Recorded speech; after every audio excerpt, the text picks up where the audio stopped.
chat, our lead story for today is actually not a hip-hop story at all, okay?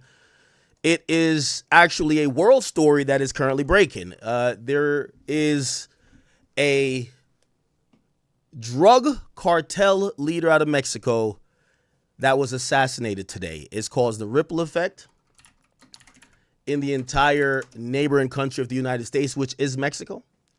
And the person who was assassinated or killed or murdered is the Mexican cartel leader, El Mencho. Okay, now we've mentioned this guy a couple times on here. He's one of the people known for his ruthlessness. He's been known for literally bullying the government and the police. You know, ironic thing about him, if you guys don't know, we're going to get into a little bit of everything. He's a former cop himself. So the former cop ends up being the biggest drug dealer in Mexico, or one of them. He was killed today via military operations, according to authorities, and that led to an entire wave of rapid violence. And when I mean violence, I'm saying violence. They have set fire to buses, public transportations. They have shot up and, you know, thrown Molotov cocktails and, you know, whatever they could find in the airport. They have shot up police vehicles. They're wreaking absolute havoc. They've set stuff on fire. And it's clear that the ripple effect of killing someone who is a very powerful and important Mexican drug trafficker is going to be felt not only today, as the news was confirmed that he died, but in the following and subsequent weeks. Now, I do want to give you guys, and again, you know, we're going to get to all the bullshit. I know some of y'all like, yo, f that. We just want to hear about Blueface getting his girl pregnant. Okay, I got you. Don't you worry. No, I want to hear about YoungBoy having his 13th kid and he's beefing with these other women. Don't worry. I got you, okay? But we do have, you know, some stuff to get to, which I think this is just a big topic. Yes, we're going to get to T.I. and 50. Just hang in there. Again, I don't know if you can order food if you're on the East Coast. I'm telling you, it's bad out here. But just hang out. We're going to get to everything tonight, okay? All right. First and foremost, let me just start off, and I'm going to give you a brief overview and hopefully try to explain, and this is the academy part, right? I'm going to try to explain, again, I'm not an expert, but I'm slightly versed that I could hopefully explain to you what the fuck is happening. Okay. Now,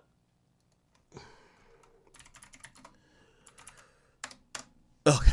First and foremost, obviously people should know, you know, our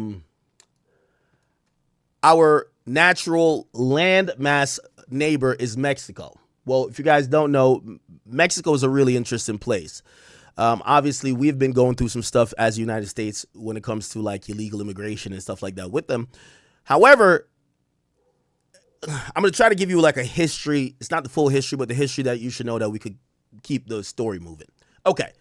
So Mexico is like innately corrupt, honestly, right? And let me just be honest with you and just kind of let you know, like most countries that have a lot of poverty, that allow or ignore or work with or, you know, give a blind eye to whatever, to drug traffickers or, you know, these area bosses. You know, I've spoke about this in the Caribbean and how that works. I've spoke about this, how it works in Colombia.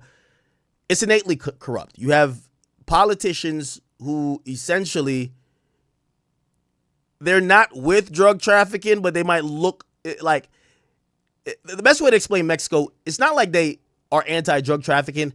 They're anti-drug traffickers that they don't fuck with, if that makes sense, right? So it's one of those things, it's kind of baked in the cake. What does that mean?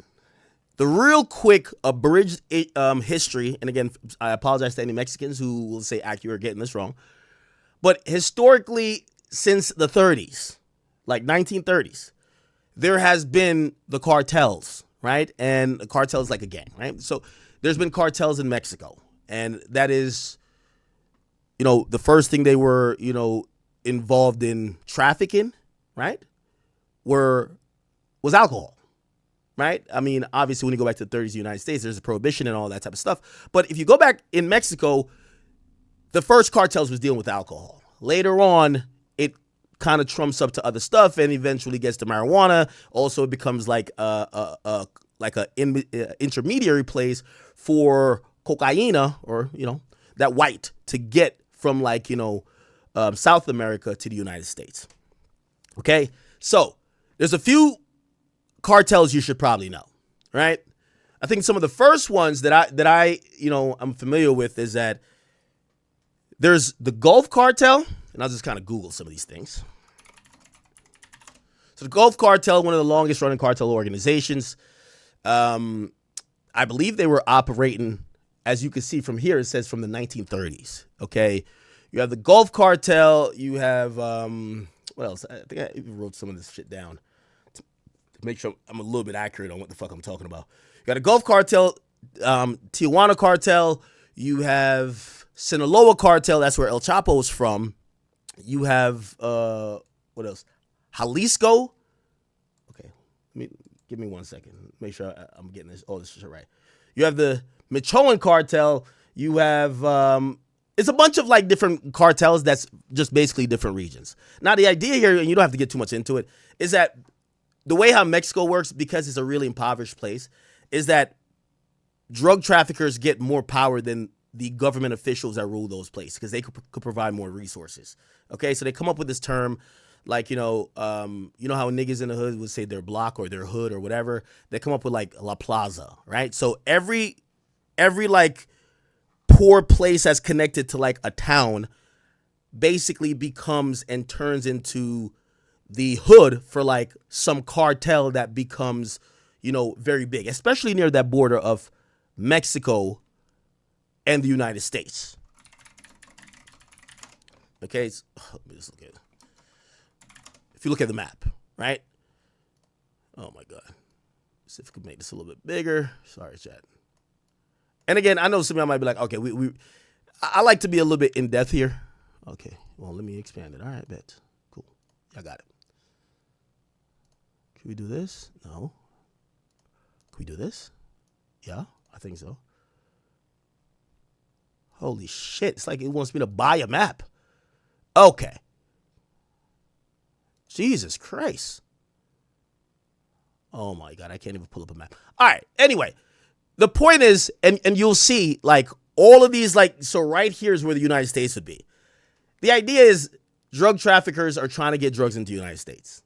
Okay? Mexico kind of becomes the most important place because it's the poorest neighbor we have, and it becomes the place that you could get drugs into relatively easy, and how they have to get in drugs into the United States is literally just cross the border. So that's how they have a bunch of people who basically become drug traffickers, right? Okay, cool. So you have a few, like, historically, when we're talking about whether it's cocaine or we're talking about marijuana, we have the Gulf cartels that were popping back in the 80s. Who else? You have the Juarez cartel that was popping in the 70s. Now, if you guys, just to kind of, when did Pablo Escobar die? Okay. So before, when Colombia used to send a lot of drugs to the United States, you would have basically the Colombians wanting to use other people to assist in getting drugs into the United States. So they utilize people like, or groups like the Juarez cartel in Mexico to kind of get it into Mexico, and they could try to fly it over the border. Supposedly, like, they would try to avoid detection of like radar. They would fly a super high plane. So the Juarez cartel used to do that. So that's like the 70s we're talking about. So the 70s, we're talking Juarez cartel. We're talking about the fucking Guadalajara cartel, and we're talking about the fucking Gulf cartel. Okay. What happens is, just like everything, when you're doing drug trafficking, it's like an NFL running back. You're not going to be doing this shit for life. So a lot of times they took losses. The government declared that they're doing war on drugs. And, there's a lot of interesting games being played. Now, what happens after that is what we know. Going into the 90s, we get this guy, El Chapo. Okay? El Chapo becomes the person who essentially kind of rises out of like a bunch of different cartels. And I think he was with another cartel that, he snaked somebody. It's a long story. And if you guys watch Narcos, you'll kind of get all of this. There's actually a Narco Mexico. You could kind of get all of this in like bite-sized portions. But basically, after the 90s, we get El Chapo, okay, who runs, and he basically branches off for some other niggas, and he runs what's called the Sinaloa cartel. Okay? Now, what happens then is the quintessential part of what I'm going to get to with this current news. Okay, and I know some of y'all might think I'm yapping, but I need to give this context. So the way how drug trafficking honestly works in Mexico, the politicians act like they don't fuck with these guys. Like if you ever watch Narcos, even in Colombia, you're like, how the fuck did Pablo Escobar blow up a fucking plane? After he blew up a plane, they gave the nigga like fucking, they made him make his own jail. Like, how could these guys do these things and then not get punished? Well, it becomes like this interesting handshake where to win an election in the United States, they basically just go get Jewish people to fund it, right? Like, I mean, I'm being a little jokey here, but they need people to fund your campaign in the United States. Well, in Mexico, when you're campaigning for power, usually the drug traffickers got the bread. They'll align themselves with politicians, not in an official way, but in a way to say, if we fund and help you win, which not only means giving money towards whatever you got going on, but whoever you going against, we might even kill them niggas. That's how it works in other countries. This ain't, you know what I mean? Like, imagine somebody say, yo, we fuck with Trump so much, if he going against Biden, we'll just clap that nigga. So that's how it works in Mexico. Now, here's the thing. It's like this interesting thing where, like, if you help some people get in power, they're not gonna, say fuck these niggas, but they can't stand with you either. Like, nah, let him sell his drugs. So even if you watch like Narcos, and there's actually there's a show, I believe it's on Netflix. It's called like Chapo, and you realize that there's politicians that he essentially helped get elected, and they have to play this really interesting game of, yo, Chapo, y'all niggas is killing too many people. Calm it down. We need peace. And then at times when they're about to get caught, be like, yo, we got to protect you. And then they might need fun. It's really like interesting. However, globally, no one could say they're down with drug traffickers, right? Like, these are politicians, but it's crooked as could be. So we get essentially El Chapo running shit from the 90s with the Sinaloa cartel. He comes up into a little bit of, when he starts to kind of like get caught, and he gets caught like 3 times and he escaped. There's another cartel that gets popped up. And if you guys watch Narcos Mexico, I think this is the second season of Narcos Mexico, is Tijuana cartel. And that's where this guy named, Ariana Felix, he kind of comes into the mix or whatever. Don't want to get too much into the weeds with that, but I want to kind of get to around 2005 to 2010. So after like 2005 to 2010, El Chapo, who, if you look at his net worth at his peak, they're saying that he was the 10th most richest man in Mexico. All right, hold on, let me see. Well, they were saying he's worth $1 billion. Okay. Now, I don't know what that is with inflation, but that's what they were saying his net worth was. Okay. So at a certain point, he gets locked up. He gets out of jail. He gets locked up again. He gets out of jail. And I think he even escapes like a third fucking time. Right. And then he gets caught again. When that happens, it destabilizes the Sinaloa cartel. So Sinaloa cartel. And honestly, when people think cartel, they literally just think El Chapo, right? But yeah. So he gets, he's constantly being locked up. He's in jail. What happens from there is that, remember this idea of La Plaza, which means his cartel control an area. That area is where they sell their drugs. That's where they smuggle. And one thing about him compared to all of these other drug traffickers, he pioneered transferring drugs to the United States in the most unique way. Now, he's not the only one who did it, but he's the one who pioneered it. And it's through tunnels. So essentially they're like, hey, listen, hold on.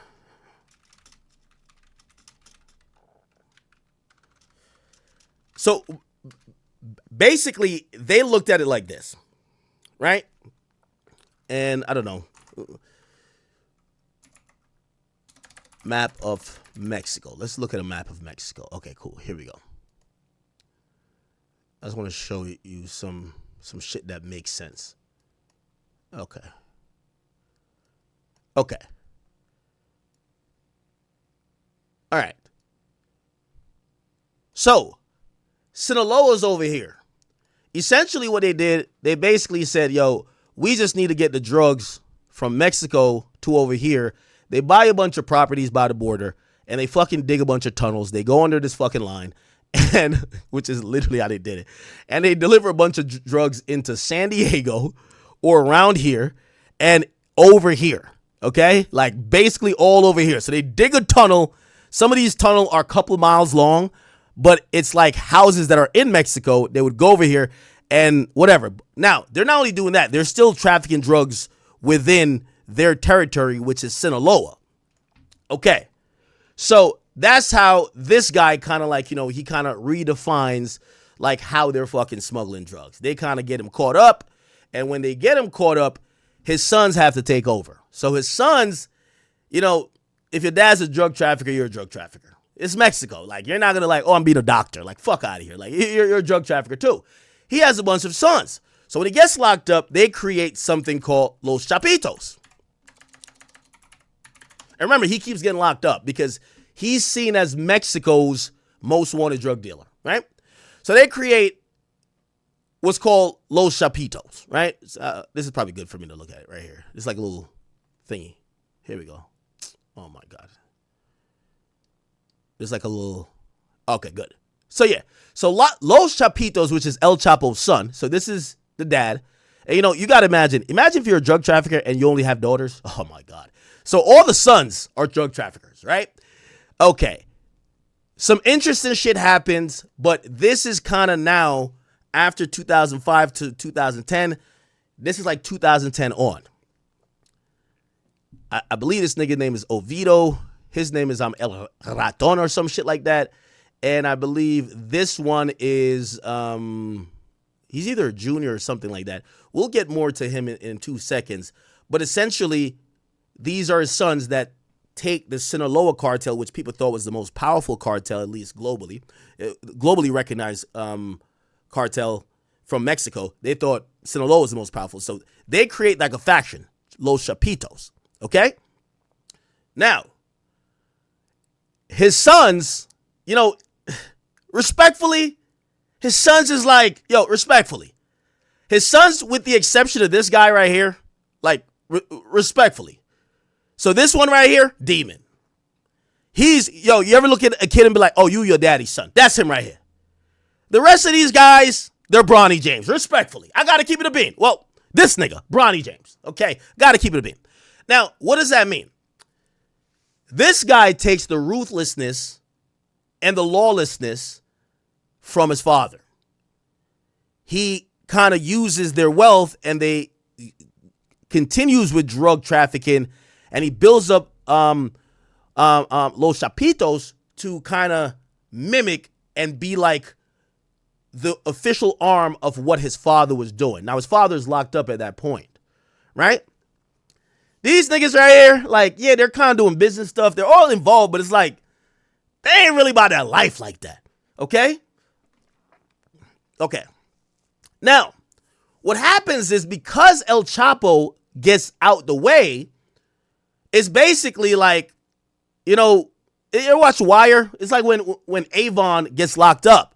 It's like, imagine if Avon's son, actually not even Avon's son. Remember when Stringer Bell was trying to run the spot? They're like, man, Stringer Bell is weak as fuck. So that's where you get a Marlo. So these are the Los Chapitos. I'm going to explain what happens to all of them in a second. But when they start getting popping, there now becomes a rival cartel who's down to squabble with them. The name of this cartel is, Is it CNG? No. CJ and G? Okay. And this is Jalisco New Generation Cartel. Okay? So keep in mind, most of the old cartel niggas, like El Chapo's old as shit. You get what I'm saying? Like, how old is El Chapo? Look, how old is El Chapo? He's 68. Now, around 2010, you know, obviously Instagram is now popping this and third. You start seeing mad videos and pictures of like, yo, cartel, like some of the cartel, like, you know, leaders, they would have Instagram. They would show their fucking gun that's made of all gold. They would show some shit with all diamond in it. They would show a op they killed. They would show a severed head. I don't know if you guys remember that. But the cartels would get on Instagram. Matter of fact, there was a cartel leader, or I don't know if it was, one of the leaders got caught because his girl posted and dropped the pin damn near saying they were at the beach. I don't know if y'all seen that one. Like his wife posted some shit. Let me see. Wife posted Instagram. Look, a drug kingpin arrested after the wife posted lavish vacation. But essentially, the new wave of cartels, they're not like real G's moving silence. They're like, yo, if we pack a op, you got to see that shit. I'm putting that on the gram. And also, we not hiding. Because here's the thing, what's the point of worth $1 billion and you got the baddest bitch if she not on, you know what I mean? She not showing that BBL, that sculpted abs, them fake ass titties on the fucking beach. So they start flexing now. Now, obviously, it doesn't work out too well because, again, his wife who posted that alerted authorities where they might be and they get caught, right? However, the point what I was trying to make is that there becomes this new age of like, you know, these like cartel leaders, what the fuck is this? Like these new cartel leaders, and this, you know, after El Chapo goes away, you get the Los Chapitos, which is his son, but you get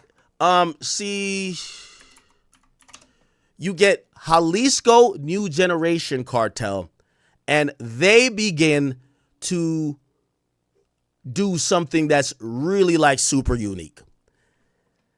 Now, they're not reinventing the wheel, but they're here to basically say, fuck what's been going on. We're the new kids in town, and we're down to get as ruthless as anybody want to get. If y'all niggas want to die, let's die. Y'all niggas want war, let's war. Now, the difference with them and like Los Chapitos is like, you know, it's like Bronny, right? Like, you think Bronny's gonna stay 15 hours in the gym? Like, nigga, like you live in like a $30 million house, your daddy's LeBron. Like, come on. Nah, man, yo, give me my chauffeur. I'm out of here. You know what I mean? So, like, these guys ain't as ruthless as these other niggas from CG&J. Now, this is where it enters this guy that comes to like super infamy. The guy name is El Mencho. He is the leader. He's the leader of the Jalisco New Generation Cartel. Now, ironically, he was born in the 60s. He's not that young. But new generation meaning they were operating in a new type of way as opposed to these historical cartels. Now, the lore about this guy is ruthless. This guy would operate pretty much with impunity.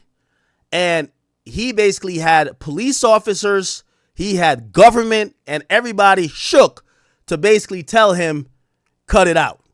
He was on timing, so to speak. Okay? The damn near Mexican King Von of drug traffickers, really. Now, not that he's, well, I don't know what he did himself, but he was about all smoke. Now, over the years, there was audio like El Mencho threatening cops. Like, you know, at times, like, here we go. Like the police chief who got like a scary call from from El Mencho. In 2016, El Mencho, the notoriously violent leader of Jalisco's new generation cartel, was furious after law enforcement began arresting his men and shutting down several of his drug operations. Remember, La Plaza means this, and by the way, this is not no secret. So all of the cartels, they have their plaza. And La Plaza that's where we do our thing, and if any ops come over here, that means they want to squabble, and it's war. So people, it's like territories. They're respected. Also, the cops, yes, they have to be cops, but they're familiar with who runs the territory, and they have to go about things a certain way. So when now you're in El Mencho's plaza, and you're like, nah, cut this out. Y'all done selling drugs. What do you mean we done selling drugs? You out of your fucking mind? All right, so they start locking up some of El Mencho's men. So El Mencho's like, these pussies must think that this shit's sweet. Now, keep in mind here, not only we're going to get into that El Mencho is a former cop, the way how it works is that a lot of the times the reason why these guys don't get caught, most of the police force is corrupt. So most of the police force, they're getting paid nickel and dime. They're getting paid like 50 cents a day to be a cop. Like, are you really going to adhere to the law? Or if El Mencho's like, hey, bruv, we going to give you $300 a day. That's nothing for El Mencho. You're probably going to be like, yo, Mencho, they claimed that, remember y'all killed 3 niggas last night? They claimed they about to raid that stash house. Get out of there. They go try to raid the stash house. Nothing is there. It's clean as a fucking whistle, right? So the cops act like they're doing their thing, but it's so much corruption, nothing really gets done. It's like we can't find them type of thing. And, you know what I mean? It allows people to think that the cops are for them, but they're all getting paid off and they're all corrupt, right? So for whatever reason, they start arresting El Mencho's men. What? Hold up. In response, El Mencho called his local police chief's phone and gave him a scary wake-up call. Delta 1. Hey, ¿quién habla? Mira bien, hijo de tu madre. Soy Mencho, güey. Relaja tu gente a la... Soy Mencho, güey. Relaja tu partida, si no te voy a partir tu madre, tienes toda tu bola de perros. Te tengo identificado 30 güeyes. Hasta tus perros te voy a matar si no te relajas, güey. So he's talking to the cops, the head cop. I think I'll kill all y'all niggas if y'all keep playing with us. Like, don't forget that we run the shit down here. Now, also, here's the thing, too. Usually in these La Plazas, right, they're paying the cops to stand down. They're paying the cops to look the other way. They're paying the cops to tip them off. Obviously, if, some crazy stuff happened, and now people, because, you always got to keep people calm. When people are like, no, we need some justice, they might say, oh, okay, we've locked up somebody, and they'll figure out who will be the fall guy or something like that. But as the most part, they're not declaring war on these cartels that's running these places, right? Güey, ¿cómo ves? Ya está, señor, ahorita los va. ¿Se me ponen a tiros o tú eres el primero que vas a matar por ellos, León? Señor, usted me conoce, usted sabe que yo soy capitán. Uno no se mete con ustedes para que se pasen de... No, señor, ahorita yo se las va. Mire, revíremeles a todos. So this is the local police chief who's literally being told, stop fucking with me unless I'm going to kill all of y'all and I'm going to kill y'all dogs too. Now he even admits, y'all take my money like a bunch of pigs. So he's admitting that the police is intrinsically corrupt because they're getting paid by the drug traffickers too. So this is why he's talking to them like that, like saying, y'all take my money and y'all fucking with us? Oh, you must think we pussies. No, señor, ahorita yo se las va. Mire, revíremeles a todos los hijos de su... Porque todos agarran dinero y son buenos de puercos. No quiero que me apagues este teléfono. Después te voy a marcar, güey. A ver si no se relajaron a la... Sí, señor, usted me conoce. Usted sabe que hay respeto. In 2016. Okay. Now, let me tell you how this kind of works. So, the local police are usually corrupt as shit, right? They're working with the drug guys, If they realize something's going on, they'll act like they're on the other side of town. It's like this, oh, we can't find each other. They're getting paid off. There's some people that's kind of like, they're good cops. They either put them out the way or eventually they get fucking killed or something, right? Like, if you think you're being too good of a cop in Mexico, yeah, all right, nigga. You okay. You think you about to stop the drug trade? You okay. So that's what kind of happens. Now, let me tell you how it boils up top. Okay, so the cops ain't doing nothing. Well, what about the mayor or whatever of the town? Well, here's the thing. For elections to go on peacefully, because they have violent elections. You know, it's funny when people like, you know, I love when people think that, you know, in America, we have the safest like elections in the world. Like you could say you like Trump, someone else could say they like Biden or Kamala. And the most that will happen is like a little heated argument. Hey, fuck you. Maybe the worst, somebody throws a punch. In most countries, when you like someone else, is like y'all are beefing. Niggas die over that shit. You know why? Because quality of life is directly dependent on who's in power. In most places, they even will facilitate gangs and whatever to terrorize their opponents' areas to make sure they could, you know, voter suppression and shit like that. So the politicians realize they themselves need funding that the drug traffickers might have. And what they do is, it works like this. Each drug trafficking organization for whatever region, they kind of pick their guy. What happens then? If your guy wins, you have the cops go bust the ops, and they ignore you. So basically, they turn kingmaker. So essentially, the cartel is kind of working with the cops, but not the cops. Working with a politician and people in politics, but not working with them, if you get what I mean, right? And the politicians, they kind of get like a thumbs up from you know, the constituents by saying, hey, we caught some drugs today. What drugs did they catch? The ops. They're not, you know, the guys who helped them get elected, they're not busting them. So it's just innately corrupt. How does it keep boiling up? Those politicians are local. Then we get to like, you know, broader politicians, and it eventually gets to the president. And you kind of get to realize that because the whole system is corrupt, the president is in like this really interesting place because they have to answer to the world and not seem like they're corrupt, act like they're taking all this shit serious, but all while not have inner war and conflict in their own fucking country, right? So that's what happened with El Mencho and them. And this is how, I'm just trying to show you how El Mencho is rocking. He's stepping on shit, okay? Stepper, straight up. I'm going to tell you how much he's stepping on shit, because let's bring these guys back into the mix. Remember I told you about Los Chapitos. Remember they're El Chapo's sons. Well, I told you, other than this nigga, ain't really Bronny James. I'm going to give you the full update in a second. These two niggas right here, come on now, you can't be El Chapo's son. They get kidnapped. Straight up, kidnapped. El Mencho,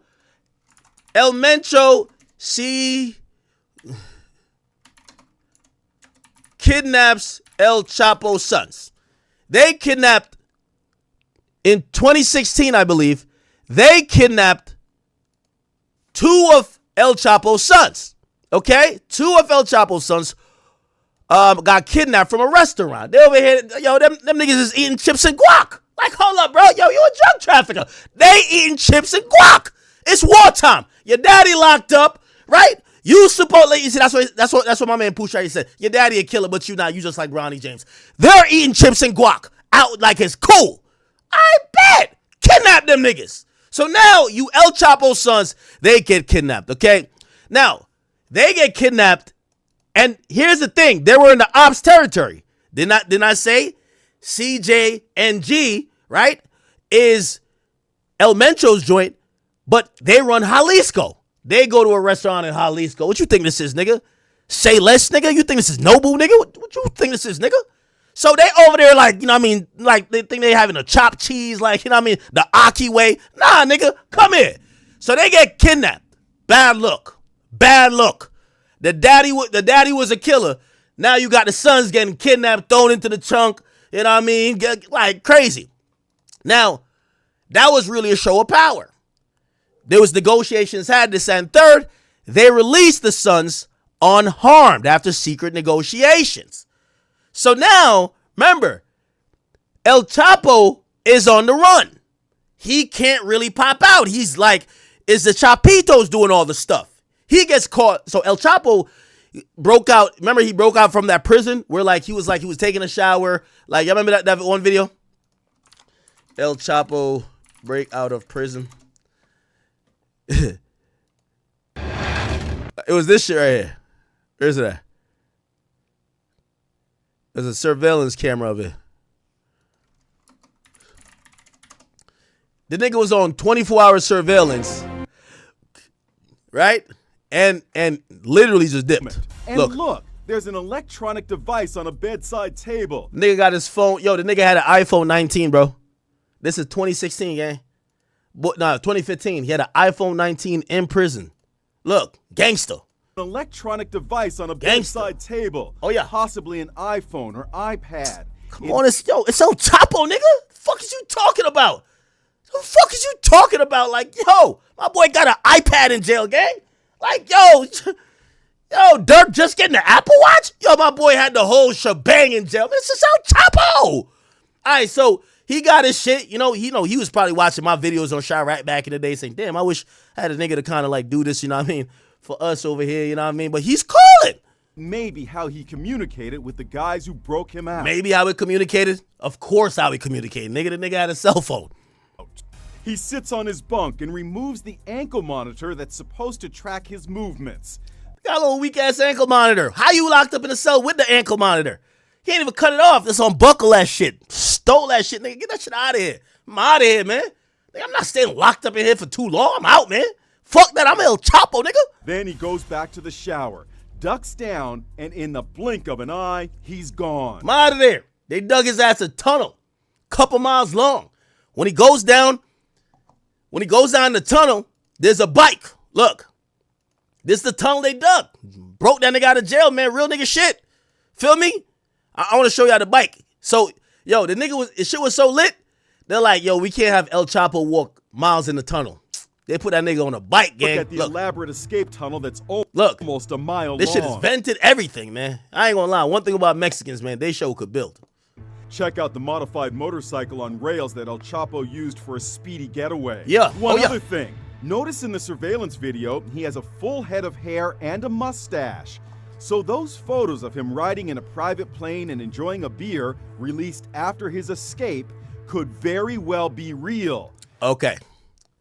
So essentially, the nigga just escapes. He out, right? But he's back on the run. Mexico looks crazy. Because here's the thing.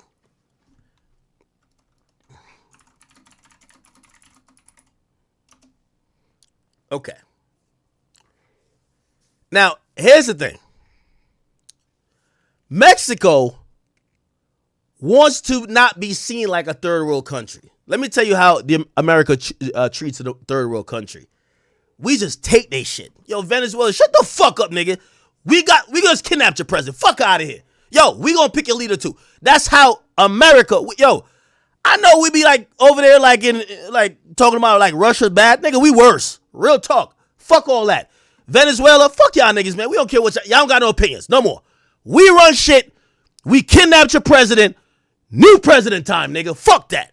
That's how we give it up. That's facts. But here's the thing.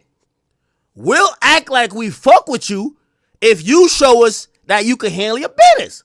Venezuela was a shithole. So we like, all right, y'all can't do it? I bet. Bang, kick the door in. We got it. We got you.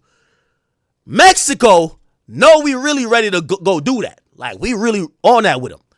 Mexico don't want us to just be in their business, so they acting like they're a quote-unquote sovereign country. So every time we tell them, like, yo, bitch-ass niggas, yo, why there's so much, shit coming over here, they'll be like, they try to come up with some excuses. So we don't completely violate them and dictate what goes on in their country. We kind of let them get it, right? This was a final straw for the El Chapo shit. That's why they got him out of there. They had to. El Chapo broke out of a Mexican prison like 3 times. How the fuck y'all can't keep this nigga in jail? You get what I'm saying? So, like, this was so embarrassing for Mexico because the whole time they've been telling the United States, hey, we know you have a warrant for him, but we're taking care of him here. We got him locked up. He won't they would tell the U.S. because the U.S. said, we got an indictment for him. We want him. They said, well, how it works is that our law gets respected before your law. We get that you want him, but he has to serve his sentence here first, okay? And that was the thing. He broke out of jail like 3 times, gang. Like, you know what I mean? After that, the U.S. is like, man, y'all niggas playing. We got you. All right, bet. So, remember, he's on the run. He just broke out of jail. His sons is getting kidnapped. They're getting belt. They're getting belt. Straight up. Yo, El Mencho holding him like, belt. Catch that belt. Belt. Belt. They're giving Los Chapitos belt right now. You feel me? All right. Also, El Mencho, he start really taking over more territory. By the way, let me just give you like the realistic thing. El Mencho,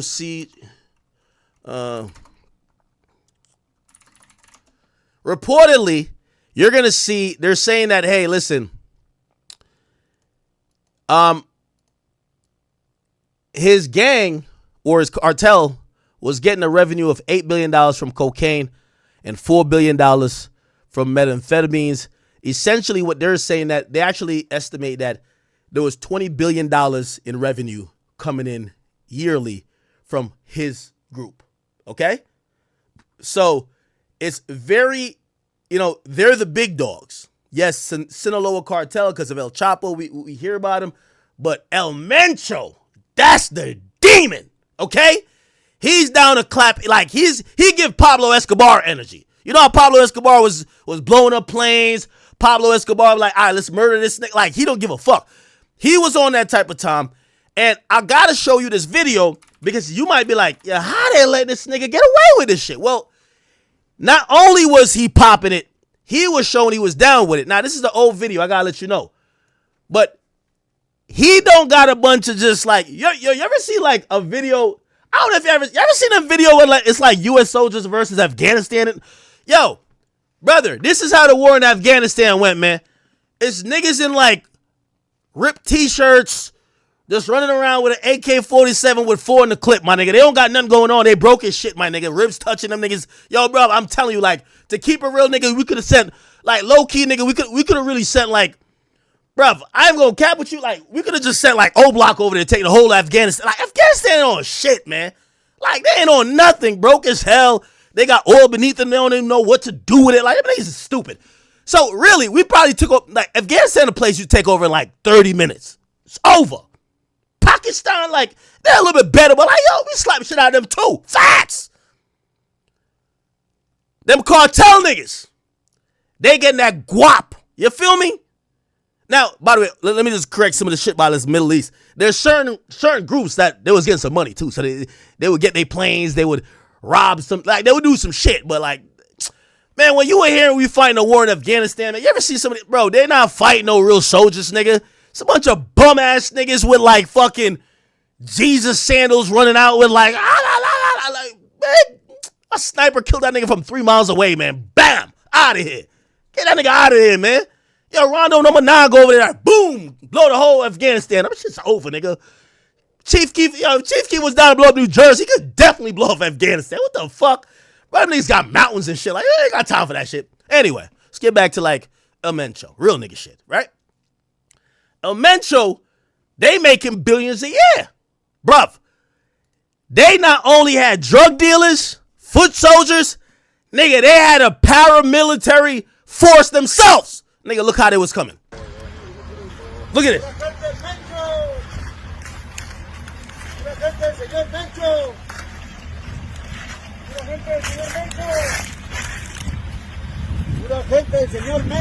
Yo. Hey, yo. No, I'm being a little bit jokey here, facetious, but I'm telling the truth. Afghanistan, it could take you 20 minutes to take it over. Real talk. My nigga, you realize after we left, they got basically overran in like 3 days. Afghanistan ain't on nothing. Yes, we had to stay there because if we didn't stay there, motherfuckers would take it over because they ain't all shit. It's like we took them, we start training them. Here's a gun, here's this, here's an anti-craft, and they all let the shit get taken over, nigga. Them niggas ain't on nothing. Straight up. Nigga, we gave them planes, trains, automobile. Nigga, we gave them everything. Here's our Glock. Here's everything we got. Them niggas just let niggas take it. I'm not capping. Y'all niggas know it's true. 20 minutes, them niggas in Afghanistan ain't on nothing. So when people say, well, we're over there, we weren't over there beating their ass. We were over there keeping law and order. and we were trying to train a force like, hey, this is how you protect yourself. Like, imagine training a nigga how to fight because he been getting bullied or getting taken over by terrorists. Yes, there's terrorists. Al-Qaeda, ISIS, they're terrorist organizations. We're trying to train our armed forces to eventually stand up to the terrorist organizations that want to come take them over. We stayed there for 10 years training the niggas, and as soon as we left, 3 days later, waste of time. Look.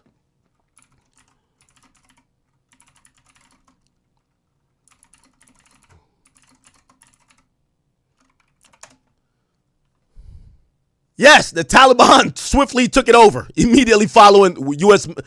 We trained these niggas for 10 fucking years on how to fight the Taliban, and we're like, yo, we can't keep fighting. Imagine a nigga getting bullied, and we're like, yo, bro, we can't keep fighting for you, okay? We're gonna teach you. We bring them to a dojo, you teach them for 10 fucking years how to fight.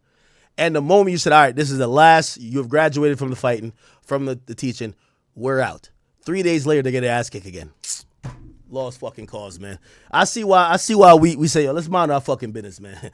Do what y'all want over there. Just don't, if y'all send another nigga over here, we getting this whole area fucked up. Real talk. Look, as soon as foreign troops departed, the Taliban swept through the country, seizing the capital of Kabul in August. Look, it sounds like I'm joking because that's how I'm delivering the content. We left in August 2021. The Taliban took over 15 days later, the fucking capital. How the fuck we trained you for 10 years and in 2 weeks, your shit got taken over again? Lost cause, my nigga. Straight up. Waste man over there. Straight up. We wasted our money. The Taliban take over and all the shit we gifted them, the Taliban took. What? Yeah, get that shit out of here, man. Anyway, let's get back to El Mencho. El Mencho on that timing. So El Mencho, they getting the bread. They start getting paramilitary equipment. Tanks. They got niggas looking like they're military. Look. You see. CJNG. The Jalisco Cartel New Generation.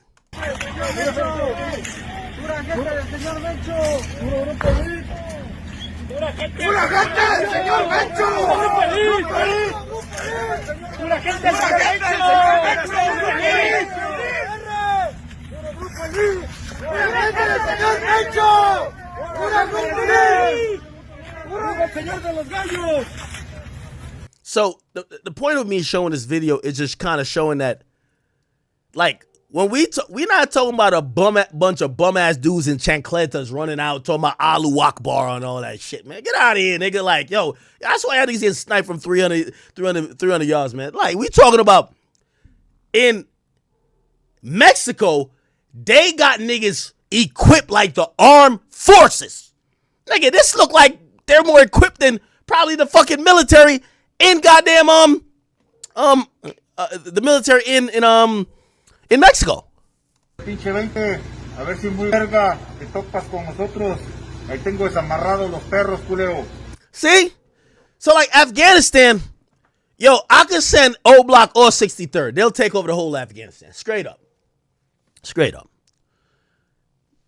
When you seen this type of shit, we're like, oh, hold on. Maybe. Yes, look. Y así voy a andar patrullando con tu puta madre. Órale, vente, hijo de tu puta madre. Aprícale a la verga. Aprícale a toro, perro. Tu puta madre. Vas a pegar toda la verga, culero. Gente inocente, sí, eres bien verga. Pinche 20, a ver si muy verga te topas con nosotros. Ahí tengo desamarrados los perros, culero. Y así voy a andar patrullando. All right. So now we kind of realize how El Mencho rolling. El Mencho not playing games. He, you know, especially El Chapo, who's the leader of the Sinaloa Cartels, or Sinaloa Cartel. Remember, these are his sons. These two niggas get kidnapped. You're like, yo, my son's out here getting kidnapped. That's bad work. That's nasty work, right? So I just want to give you the timeline until we're going to get to current day. So remember, you know, there's other cartels still going on. Mexico's a big-ass place. But remember, because Sinaloa controls so much, that with El Chapo out the way, it's all on his sons. So Los Chapitos is popping. Now, let me give you quickly the lore real quick. These two niggas, Bronny James. Really, these three niggas, Bronny James. They ain't really like that. They not on that shit. This nigga, his name is Oviedo, bought that life. He is daddy's son, okay? He is daddy's son. How is he his daddy's son? He start rolling and he's moving like he's his daddy's son. There's a couple times politically, right, that it's now determined that he needs to be caught as a symbol of victory against crime and against drug trafficking. They try to arrest him, and even at one point they arrested him, but his gang, they slid faster than the niggas slid for Young Dolph in Memphis. They got the cops to release him like, oh my God, y'all doing too much. Take him back. Don't believe me? Let's look. So remember, I told you, 2 of these niggas get kidnapped. They ain't on shit. This other nigga, we're going to talk about in 2 seconds. This nigga right here, he on timing. Oviedo released by Mexican authorities following violence. Following mass violence. Hopefully, we could get a good video on it. Okay. All right, everything is showing this recent shit. Let me see if I can figure. It's going to be something from a long time ago. All right. Yeah, YouTube is only showing recent stuff. Oviedo Guzman. His name is El Raton, okay? So, you know, everything. Okay, so here's the thing. So in 2013, Mexico is getting heavy pressure. Hey, remember, they don't want to act like they're Venezuela, which the U.S. would say, all right, step aside, you fucking clowns. We're going to go capture these bum-ass niggas. They got to act like they could handle their own country. So now the pressure is mounting and says, yo, bro, we have El Chapo on the ropes. El Chapo escaped, I believe, around this year. But they're saying, yo, we need something. Sinaloa cartel look like they run the whole fucking country. We need something like, you know, remember, this is all like to keep people calm. So the government says, all right, fine. We're going to go get his son that is doing a lot of this stuff. Now, granted, here's the thing. His son probably been paying off the cops. I think they probably got tipped off or whatever. But regardless, they do a really unique Mexican capturing, mission, and they get him captured. So when they capture Oviedo Guzman, El Raton, his niggas, they start spinning. They're like, oh, what? It's war. So this is what happens. Look. Battle to control the state of Sinaloa, Mexico. With burning buses in the streets and travel restrictions in place after the son of El Chapo, Ovidio Guzman, was arrested by the Mexican military in what they say was a joint operation. Llevó a cabo la detención de Ovidio N. Lo que está pasando. Federal authorities say he was captured outside the state's capital, Culiacan, just after 6 a.m. He was traveling in a vehicle with other gunmen when detained and quickly flown to Mexico City. Cartel gunmen reacting all across the state. This morning, a video circulating on social media showed passengers on a plane at the Culiacan airport ducking for cover. Children scared after the sound of gunshots erupted. Now, I think this might be his never mind. This might be his second capture because they did capture him eventually. We got to go back to Oviedo Guzman, I think it's 2019. Was it 2019? I got to make sure my dates are right, chat. Yeah, it's 2019. So remember, that's the same year El Chapo also gets out. Gets caught. So now they're trying to act like, released after being captured. Jesus Christ. Can I find the video? Oh my. Okay, here we go. Here we go. This is the best thing. Violence paralyzed the streets of a Mexican city yesterday. So the other one y'all saw. All right, never mind. Let me just play. Today, as security forces traded gunfire with heavily armed members of a drug cartel. The son of the notorious drug kingpin El Chapo was taken into custody, then let go. CBS News. Gangster. They captured him, and there was so many niggas that died. They said, take that nigga back. Y'all got it. Y'all got it, man. Y'all got it. Y'all got it. His correspondent Errol Barnett explains why. It was a battle zone Thursday in the city of Culiacan, Mexico, the historic homeland to the violent Sinaloa drug cartel. Police confirmed they were patrolling a neighborhood when they were fired upon from a house. Once they fought back and entered that house, they captured and arrested Ovidio Guzman Lopez. Okay, so it looks like in this operation that caught him, right? They're saying that this was a mistake. Like they didn't, it's not like they went to capture him. They're saying that they were doing a patrol. They get fired on. They're responding to the fire because they don't know what's going on. And eventually they corner this guy and they capture him. Now, when news gets sent out, yo, you captured El Chapo's son, murder, violence, war, mayhem starts. And eventually they said, my bad, take the nigga back. A key figure in the cartel after his father, Joaquin El Chapo Guzman, began a life sentence in the U.S. back in July. Washington Post Mexico Bureau Chief Kevin Seif. Once word gets out that El Chapo's son has been detained by the Mexican security forces, exactly, like all hell breaks loose.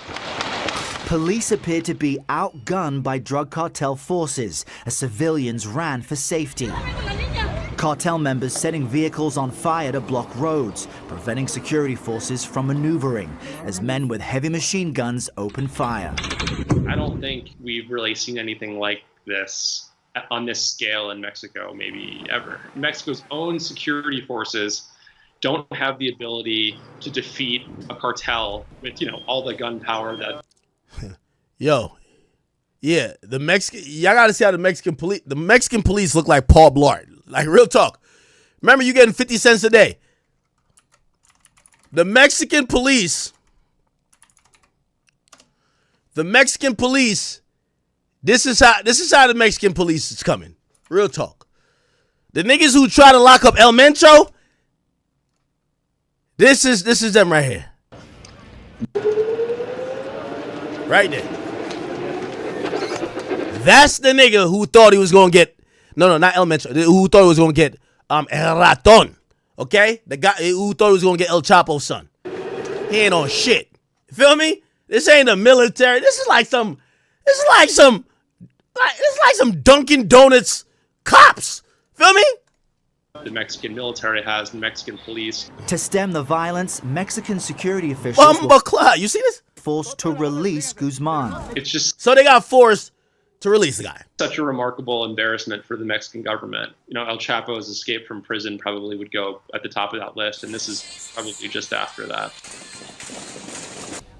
Now, Mexican authorities aren't the only ones who've been trying to apprehend... Okay. Now, the moment when the dude is caught, this is it right here. Yeah, this gotta make sure this is in okay. So this is when they actually caught him. Remember, they got fired on, so they called like some, but really, these niggas is Paul Blart. They ain't on shit.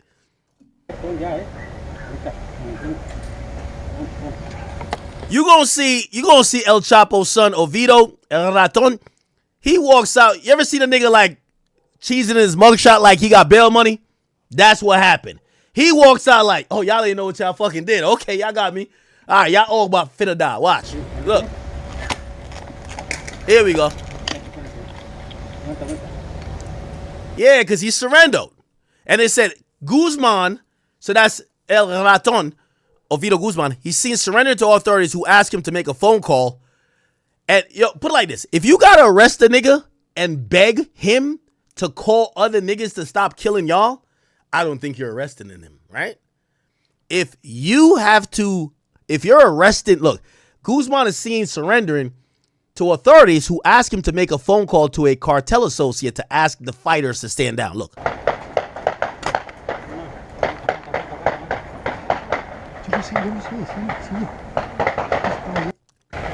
Okay. So now he walks out, and here he is. Salga, Ovidio. Salga. Tranquilo. Señora. Muéstrame las manos. My nigga was just eating some tacos in the back. You feel me? A couple of enchiladas, a little burrito. You know what I mean? A Come on, man. Ven, hermano. Ven. Enseña tus manos, hermano. Ven. Tranquilo, señor. Ven. Ovidio, venga. Tranquilo. Salga aquí. Venga. Tranquilo. Tranquilo. Sure. If you don't know Spanish, tranquilo means let's keep it calm. Let's keep it cool. Listen, you know when a cop pull you over, your hands at 10 and 2, you like, yo, I'm about to reach for this. The cops seem more nervous of the nigga without the gun when they got the gun. You know why? Because they know he gonna be the reason you get clapped. But this is Ovidio Guzman right here. Pase, por favor. All right, take my phone, make sure my bitch don't get it. Like, this is a real nigga. Yeah, I'm gonna take my phone, let my bitch don't get it. I was texting a couple of hoes. Hold up, man. I'll turn myself over. Here we go. Tranquilo, aquí, señor. Tranquilo. Listo. Pon aquí tus manos, señor. ¿Traes armas? No, él no tiene nada que ver, oiga. Yo, this is the calmest I've ever seen him. Yo, this nigga, they wanted this nigga. I think they had like $10 million up on him. Have you ever seen more calm cops? They're like, get down. We're going to shoot the fuck out of you. They're like, hey, let's calm down. Are you good? Like, yeah, let's try to make sure he's good. Hey, espérame. Señora, tranquilo. ¿Qué pasa? They still don't got this nigga in cuffs. They just let him chill. Ya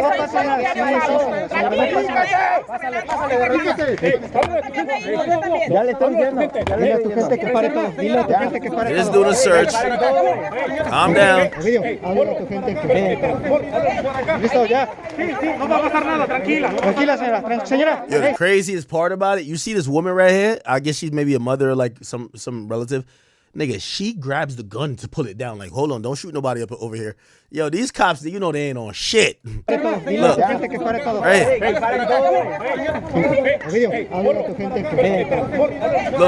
Look. She gonna just grab the gun. Look. Hell no. Señora. They're telling her, chill out. No pasa nada. Pásale para acá. Ayúdenme. No se preocupe, señora. Ayúdenme. No somos delincuentes, señora. Tranquilice. Now, I know a little bit of Spanish. They're calming her down that nothing's gonna happen. They're not killing nobody. Just calm down, relax. Like, I'm gonna be honest. These are the nicest cops ever. This nigga's up right now. He's chilling. No somos delincuentes, señora. Tranquilice. No se preocupe. Look, the cops are scared as shit of him. Look at him. He's still ain't in cuffs. Look, they released the video. They blurred all the faces of the niggas. They're like, don't kill the niggas. Look, they give him a phone. Yo, take the phone. Take the phone, please. Tell him stop killing the rest of our troops. They give him the phone. Oh, shit. Y'all seen that G-Wagon? You know me, I'm always popular. Wait, here we go. Ooh, you said G-Wagon? That's a G-Wagon right there. Ooh, Lee, okay. Okay, El Chapo. Well, Ovidio, El Raton. What the car is this? Mantengan ahí. Señora, está encima del jefe, güey. Tranquila, ven, tranquilo. ¿Cuánto tienes gente adentro? Damn, they got a hand on the shoulder like, it's okay, brother. No tengo, son mis hijas. Diles que paren todo. Ya. No veo más. Ya no alcanzo a ver más. No, así. Pásame cinta, güey. Okay. Oh, there's another Benz. This is the Benz. This is a G-Wagon. Oh, this shit fire. All right, baby. So essentially, I think he called them. And I don't know what he told them, but I guess they know he was on a duress. They kept killing niggas. They released him. They said, fuck that. We ain't stopping until they release you. And essentially, they release his ass. Okay. That must be close to foolproof. Attempted arrest. Look. And then nigga, they were smoking niggas in cars. Ended because of what they were thinking at all. Right. And so planning. What he thought. All right, bet. So, homie El Chapo breaks out of prison, escapes on a bike. Remember, he's the only real nigga from the Sinaloa cartel, right? Respectfully. He gets caught same year, 2019. But he gets released because they're killing too many people. So he gets back out. All right. Now, eventually what happens, and I'm going to get back to the El Mencho part of all this. Hold on. By the way, oh, yeah. This new the gun security forces. Okay. So eventually what happens is that they capture about 3 years ago, I think in 2022, they capture Oviedo again. Oviedo Guzman captured again.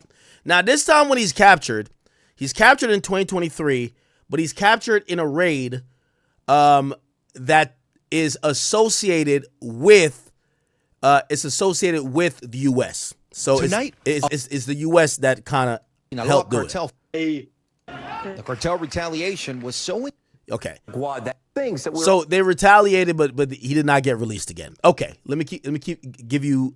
I'm really giving you the whole thing up to speed. So let's go back to the thing of the Chapitos, right? So this nigga gets captured in 2019. His pops gets out in 2019. They release him because they're killing too many people. His pops is kind of in the winds. His pops gets no. My bad. My timeline's wrong. His pops actually gets, I believe, convicted. When did Chapo get caught? Get extradited? My bad. I think my timeline's wrong. Sorry. Never mind. So his dad already got extradited. Yeah, my bad. I apologize for that. When was the last escape by El Chapo? The last, I think it was 2015. Okay, so 2015, that's, okay, I'm sorry. So 2015 is when it happened. And I believe 2019, he pled guilty. El Chapo, 2019, guilty. I think he pled guilty, right? Oh, no, they found him guilty in 2019. Okay, cool. So they try to capture the son. The son, his men kill a bunch of people. They let him go. Remember the three brothers. These two got kidnapped already by El Mencho. This brother, his name is Joaquim Guzman Lopez, okay? In reality, he's just not like that. The long story short that kind of merges with everything is that this guy right here is realizing, and he's a bit smart. He realizes the writing's on the wall. Now, this is very important for me to tell you what's happening with El Mencho. I promise you. I know you might think I'm yapping. So about 2 years ago, this guy takes a plane from Mexico. Okay, actually, what happened to these two niggas? Let me see what the fuck they got going on. What happened to these two dudes? Because I want a complete story. El Chapo's sons. Okay, Oviedo we know, and then we have Jesus, and is it Cesar? Who got kidnapped? It was Jesus and the other one. Who was it? Jesus. Okay, hold on. Jesus been freed. Okay, all right, cool. Whatever happened to him? Jesus. I don't think he died. El Chapo. Oh, what the fuck? Did he get locked up in the United States? Oh, he was included. All right, what happened to him? Hold on. Oh, okay. He was included. But where is he at? He was kidnapped. Is he free? He was captured by the police in 2016.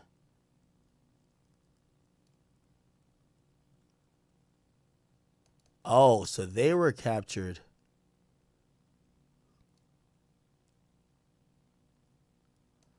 Ah, okay. So these two niggas who wasn't like that, they got captured anyway. So Jesus and Ivan. Ivan captured El Chapo. So they got captured by the U.S., right? So I just want to make sure, yeah. El Chapo, all right. They got captured. I felt the kidnapping. Yeah, Ivan, let's make sure. Okay. So yeah. Where's the? Okay, so they basically get arrested. Long story short, so these two niggas, they get arrested. So the Los Chapitos, the demon, got arrested by Mexico authorities. He got let out. Then the U.S. goes in 3 years ago and captures him with Mexican authorities, and he get brought to the United States. So he's done. Daddy's done. Demon's done. Bronny James, this is the trio of Bronny James. None of them like that because they got kidnapped. They also are over here. They're in prison. And then this guy, he's an interesting one, okay? Now this guy, his name is Joaquin Guzman Lopez, right? Which, by the way, he shares his father's name except the last name, right? Now, let me show you what happened to him. And it will make everything make sense for y'all. So that guy, Joaquin Guzman Lopez El Mayo. Now, in the Sinaloa cartel, I got to show you Sinaloa cartel hierarchy. Hopefully I can find a hierarchy chart. I know some of y'all might be like confused. Fuck. There's like so much shit. Sinaloa cartel, bang, hopefully. All right, good. Here we go. Okay, cool. Where is the person I'm looking for? Okay, can't find him. All right, it's all good. The point is, there's a guy named El Mayo, right? El Mayo cartel. And his real name is Ismael El Mayo Zambada Garcia.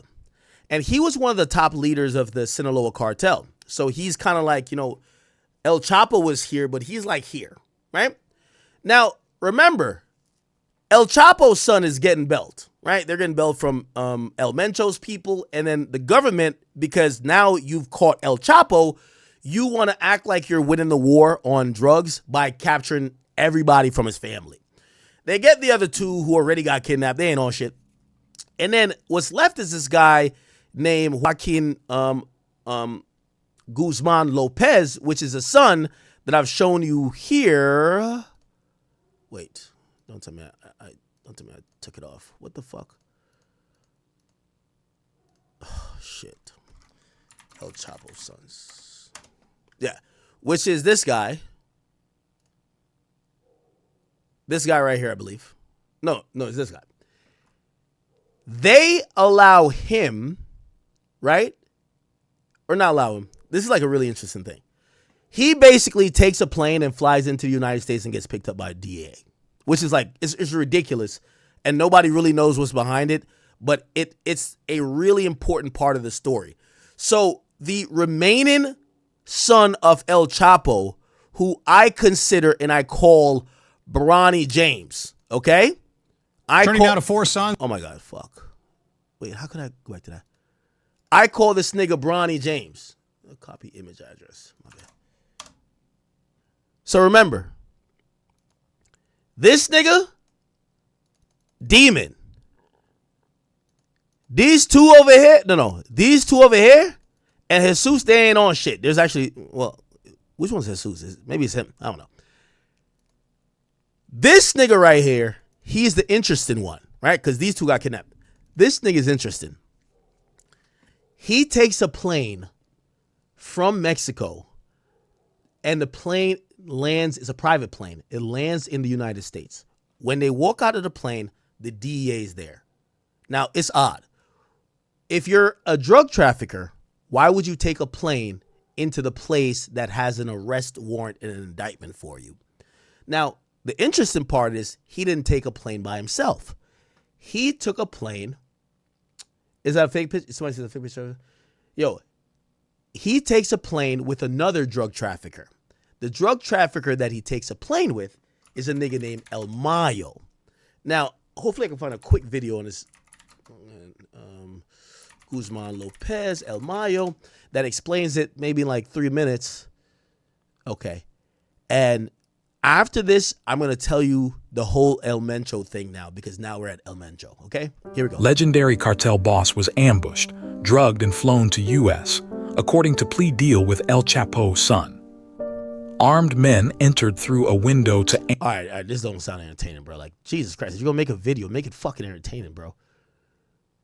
Okay, so here we go. Does anyone have like one of them little cool videos?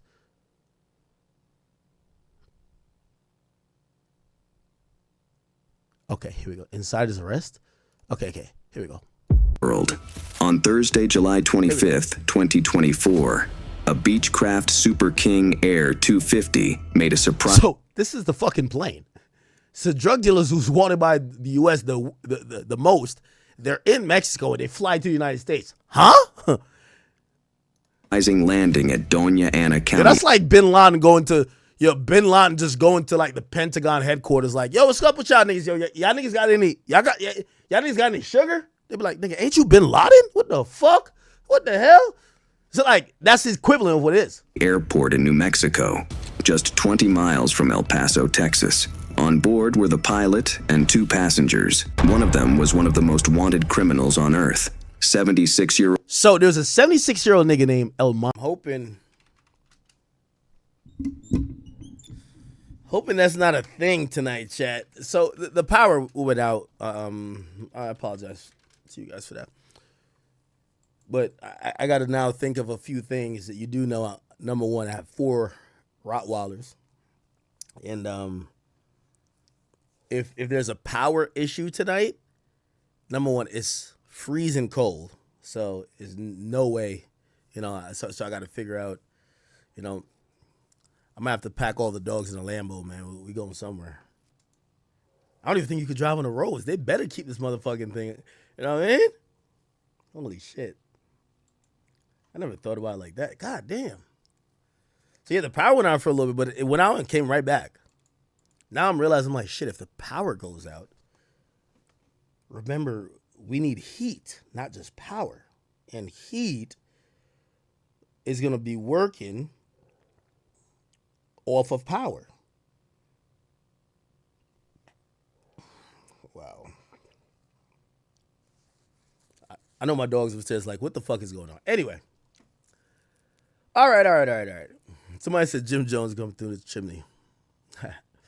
All right. I apologize for that. By the way, just to give you a heads up, if I do look a little bit like, like I'm not like paying attention, I am. I'm just trying to make a few accommodations if the power does go out. Remember, I have, I got lives to protect, right? Anyway, so we're kind of back at this, and that's where I believe we got cut out at. One of El Chapo's son flies into the United States from Mexico, and literally they're met, as you can see right here, by DEA agents who then take him into custody and take another drug trafficker into custody. And the confusing thing is, why would any drug trafficker willingly fly a private jet into the United States to turn themselves in? And also, why would they bring somebody else who might not know where they're going? And more questions like, someone like, maybe the pilot set it up and they didn't know where they were. Anyway, let's keep watching. Air 250 made a surprising landing at Doña Ana County Airport in New Mexico, just 20 miles from El Paso, Texas. On board were the pilot and 2 passengers. One of them was one of the most wanted criminals on earth, 76-year-old Ismael El Mayo Zambada, the elusive founding leader of the Sinaloa cartel. He had lived in the shadows for decades and had never been imprisoned. The other passenger was 38-year-old Joaquin Guzman Lopez, known as El Güero Moreno. He is the son of Joaquin El Chapo Guzman and the least publicized of the Chapitos, who control a faction of the Sinaloa cartel. These least publicized, Bronny James. Unexpected arrests captured the media's attention more than any event in the narco world since El Chapo Guzman's trial. Speculation exploded on social media. Some suggested they had surrendered, but the U.S. government's narrative claimed it was not a negotiation, but a formal arrest. El Mayo and Guzman Lopez join a growing list of Sinaloa cartel leaders and associates who the Justice Department is holding accountable in the United States. Then, El Mayo's American attorney, Frank Perez, added more spice to the story. He claimed that Guzman Lopez had kidnapped Zambada and brought him to the U.S. against his will. In the plane, there were snack leftovers, an oxygen mask, and spare zip ties, lending some trust to this version. But such a major betrayal would likely have sparked a violent conflict in Culiacan, which hasn't happened yet. What really happened? Was El Mayo actually betrayed? Or was it all a setup, with him negotiating with the U.S. government? We spoke with a dozen sources. Now, keep in mind, El Chapo locked up, convicted. Oviedo, the demon, locked up, supposedly working on a plea. The other two brothers locked up. This was the last remaining brother. Okay? And it appears that the family is going down as one. All right? And there's a thought that the U.S. probably wanted all the family, and maybe they could work out a plea, not with the dad, because they're going to say the dad is cooked.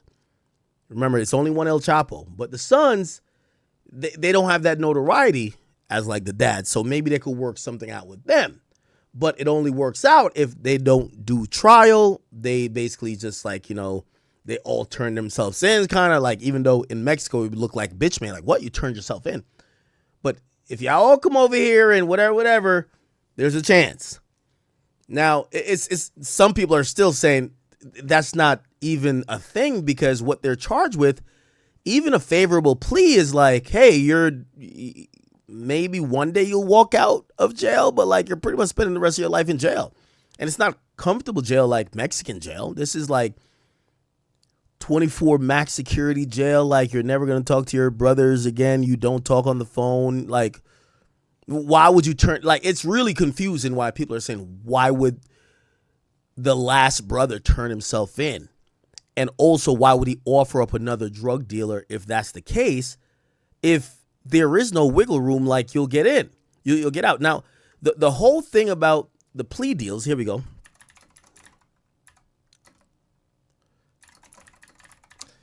It's been noted that there is a plea deal, right? You know, Oviedo, the demon, he pled guilty. The one who turned the guy off, he's supposedly in negotiation for a plea deal. And the other sons continue to face intense legal pressure, with some remaining in custody and others sought for charges related to blah, blah. So it essentially, people don't know what's going to happen with them, but it's kind of like confusing what the U.S. wants, what's going to happen to them. And like for this last guy, why would you turn yourself in? That's the big thing. So let's keep playing. Is in Sinaloa, and this is what we found. In this episode of Illicit Investigations, we reveal new details about how El Mayo Zambada and Joaquin Guzman Lopez ended up in U.S. custody. We analyze the different versions about their journey from Sinaloa to New Mexico, and we expose a new threat that the Sinaloa cartel faces. Stay tuned. On July 5th, 2024. Again, chat, I know y'all saying we're talking about El Mencho, or let's move on. We're going to get to El Mencho. This matters. Our journalists received text and voice messages from two mid-level members of the Sinaloa cartel. They informed us that a significant capture was occurring in Culiacan, the capital city of Sinaloa. According to them, Mexican military officials and U.S. agents were inside a house with Ismael El Mayo Zambada and his son, Ismael Zambada Siqueiros, also known as El Mayito Flaco. They are being arrested, they told us. Hey, one thing I love about, the cartel, I love their names. El Raton, El Chapo, El Mencho, we got El Mayo. I'm still waiting for El Ketchup. But I don't know if you guys know, with the death of El Mencho, you know who they said his successor is going to be? Who will be the successor of El Mencho? That guy, hold on. There's somebody, hold on. A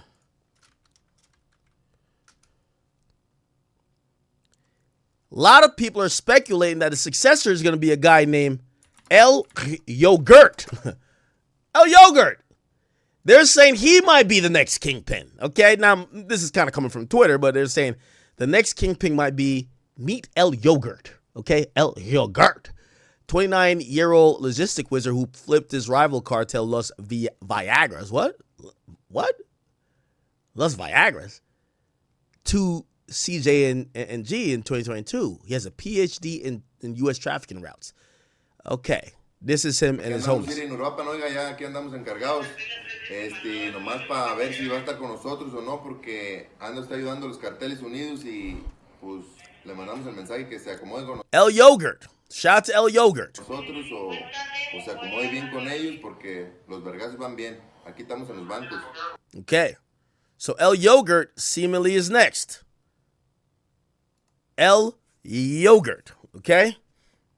Now, I want to get like some more information about El Yogurt because I just haven't heard about it much. But El Yogurt, let's see. Oh, clash between Navy and Jalisco Cartel. Oh, shit. Now, he's a demon too. Clash between the Navy and Jalisco Cartel. This is in 2025, by the way. So May 21st, 2025. They reported a clash between the Navy and Jalisco Cartel cell in Michoacan, led by El Yogurt, leaves 12s dead. Oh, shit. Oh, shit. Members of the Mexican Navy and other federal agency clashed with the alleged members of a criminal cell linked to the cartel Jalisco Nueva Generacion, resulted in 12 deaths and 9 arrests. The violent confrontation, blah, blah, blah, it was used for hideouts. Okay. According to local media, the rural area was believed to house well-trained operatives skilled in tactical maneuvers and armed with high-powered firearms. The group allegedly was led by a man known as El Yogurt. Yo, El Yogurt about to go crazy. Yo, shout out to El Yogurt. That's my nigga. I could tell he on timing. A real nigga right there. El Yogurt. So El Mencho, El Yogurt. They caught El Mayo. Now we getting El Yogurt.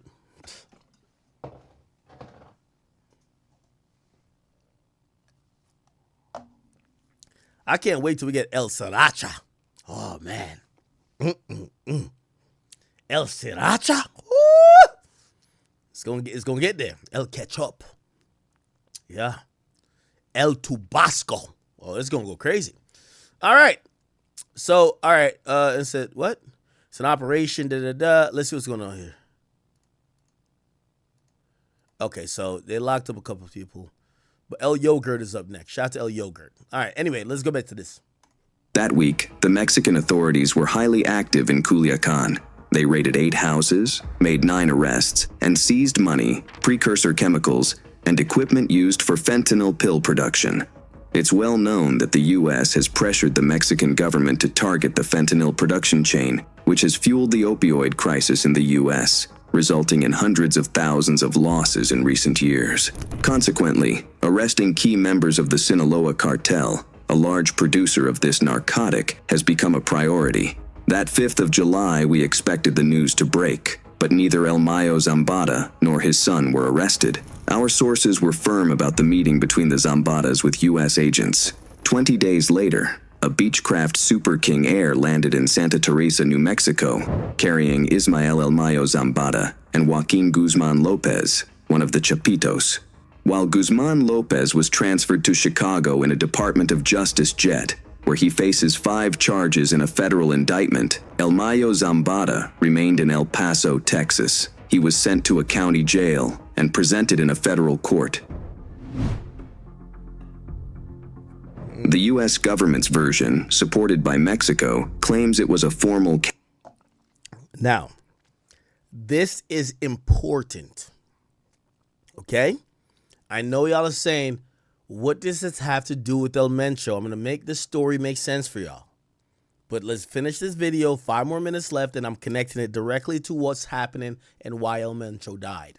Capture rather than a surrender. This narrative does not align with testimonies gathered from our sources within the inner circles of the Sinaloa cartel. Although El Mayo Zambada has been the mastermind behind the Sinaloa cartel's expansion for 5 decades, he has also collaborated with the U.S. government during his clandestine life, providing information that led to significant arrests, including that of El Chapo telling? El Chapo Guzman in Mazatlan in 2000. Oh, no, it's not El Chapo. Who they say tell? Government does expansion for 5 decades. He has also collaborated behind the Sinaloa cartel. Not align with testimonies gathered from our sources within the inner circles of the Sinaloa cartel. Although El Mayo Zambada has been the mastermind behind the Sinaloa cartel's expansion for 5 decades, he has also collaborated with the U.S. government. Oh, they're saying El Mayo was telling. Oh, shit. What? During his clandestine life, providing information that led to significant arrests, including that of El Chapo Guzman in Mazatlan in 2014. El Mayo had been in contact with U.S. agencies, including the DEA and CIA, for many years. Their communication has been sporadic rather than fluid, but Zambada has consistently sought direct contact with the U.S. government. The story that Joaquin Guzman Lopez lured El Mayo to a business meeting and then kidnapped him is pure fabrication. According to our sources, El Mayo had ceased attending meetings with the Chapitos over a year ago because of his health. All business dealings have been handled by his son, El Mayito Flaco. El Mayo only held personal meetings with his close family at his ranches hidden in the mountains. Damn, how many bitches he got? Damn. Giving direct instructions solely to them. He traveled occasionally to Culiacan, primarily for medical attention. For several months, El Mayo felt the end was approaching, and he wanted to say goodbye to his most beloved son, Vicente Zambada Niebla, who lives in the U.S. with his family under the Witness Protection Program. What? How the hell his son is what? He also wanted to see Ismael Zambada Imperial, El Mayito Gordo, who also lives in the United States as a protected witness. With the help of Vicentillo. Oh, so El Mayo family look like they've cooperated previously. El Mayo Zambada developed a plan with the U.S. government to surrender, orchestrating it to appear as an arrest operation. Every capture or extradition of a cartel leader in Mexico involves political motivations, and this negotiation was no exception. In the current U.S. political arena, the government wanted a trophy like El Mayo Zambada, and Mexico was willing to give the Democratic Party a present before the November elections. Joaquin Guzman Lopez, the least active member of the Chapitos, was the perfect fit for the plan. He was tired of his fugitive life and wanted to surrender to the U.S. authorities to serve a short sentence and then live freely in America with enough wealth. Joaquin is the most educated of the Chapitos and speaks English.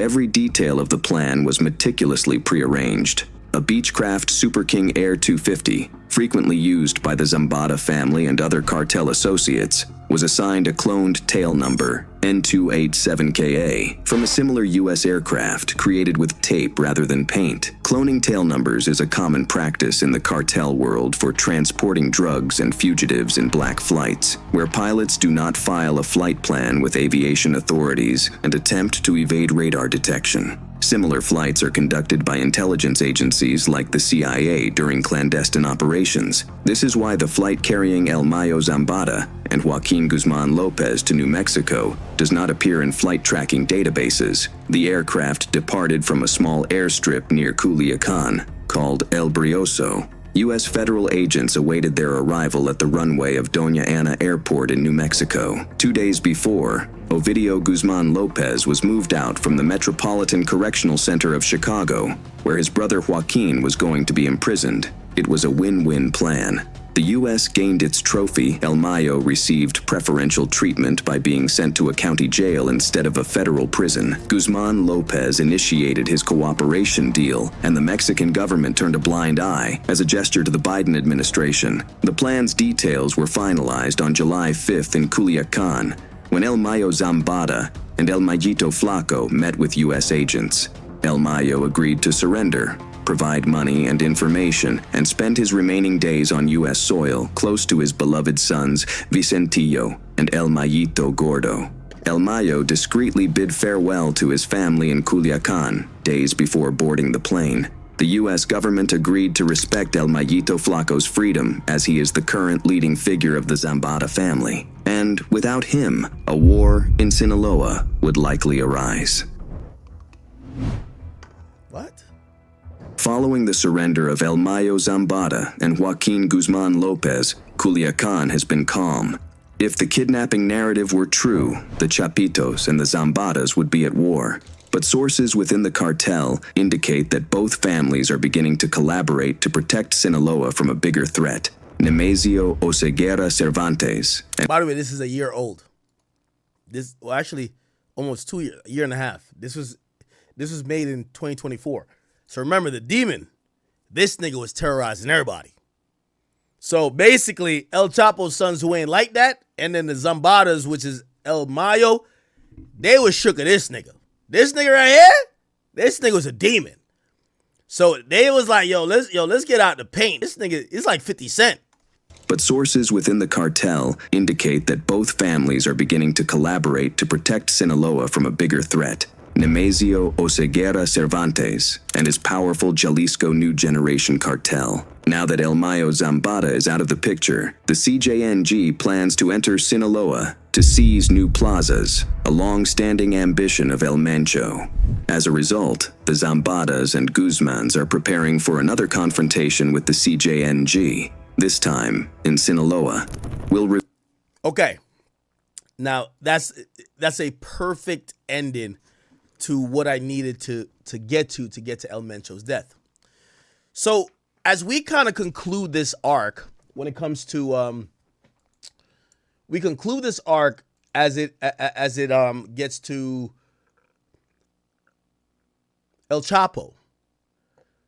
El Chapo gets arrested. All of his sons get indicted, the Los Chapitos. Oviedo, at first he gets arrested in 2019. They let him go, but the U.S. work with Mexican military. They get him again in 2023. He doesn't get out.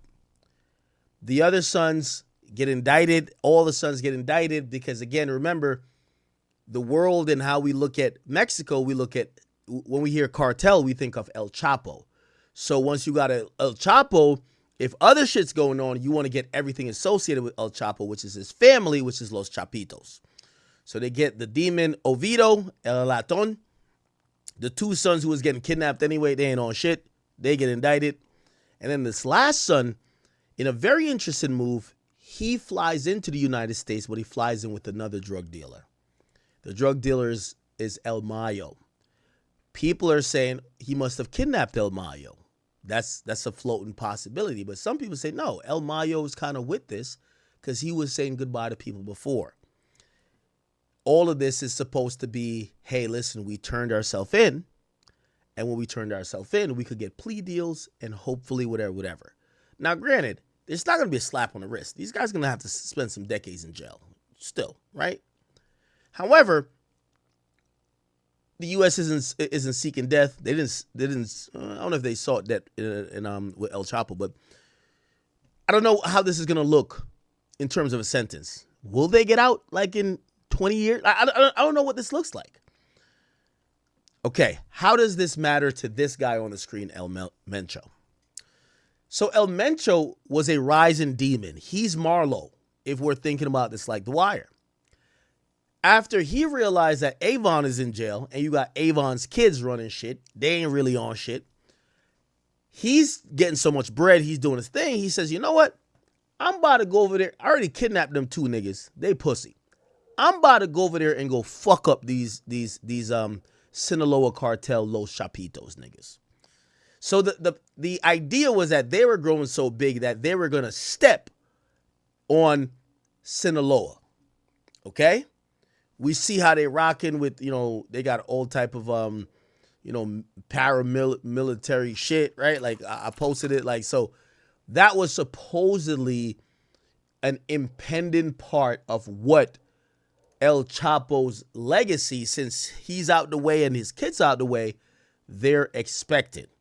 Now, granted, there are still people running Sinaloa, right? But it's a little bit fragmented. You have the Zambadas running a certain part of the plaza. Then you have Los Chapitos, but all of them are arrested. But there's other people who stepped into the place. Okay. Now, this is what matters. And this is the important part right here, chat. This is why it's politics as usual. The biggest problem that happened from all of this is that, remember, the Mexican government, they're full of shit. They just don't want the U.S. to start treating them like Venezuela, right? So they like to say, hey, if you have a problem in our country, tell us. It's like imagine, all right, I have a dog. Say my neighbors had a problem with Pluto. The way how we're supposed to approach it, you tell me, hey, Pluto is doing this, whatever. Could you handle it? I'll go handle it. That's when you're sovereign. The moment they said, oh, your dog was doing that, so I went and handled it, you're Venezuela. So Mexico, their idea, even though most of the politicians are corrupt, is that when the U.S. got a problem, we'll handle it. Here's how it gets fucked up, people. Because the way how it's handled, and this is how the U.S. works with all these countries that have these narcotraficantes or whatever, right? Is that we say, hey, we want Pablo Escobar. And Colombia says, okay, we're gonna give it to you. Well, like it becomes like this thing and be like, hey, well, we have some charges here, and be like, well, we want him for us, and be like, well, hold on, we gotta, and then after a while we get impatient, we're like, yo, we got an indictment, yo, what's up? We give you 8, what's up? And it becomes tense. So what ends up happening with this video y'all just watched, and why I had y'all watch it, right? Which is El Mayo and El Chapo's son turning themselves in, is that this was done without the Mexican government. And that's important. That's very important. I'm going to tell you why. Because these 2 drug traffickers who the government wanted, when the government usually gets a drug trafficker from Mexico, it's because we've put so much pressure and twisted the arm of the government that it becomes, hey, we're going to just give it to you that you could shut up. However, when we essentially, because we got half their family already, El Chapo and them, when we get them, when the U.S. gets them without the government looks weak. I'm going to tell you how weak they look.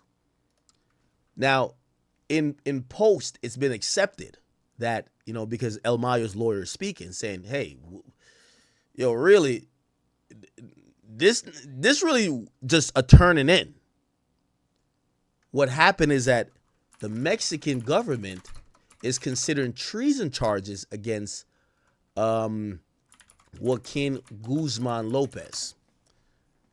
And this tells you all you need to know about the country, right?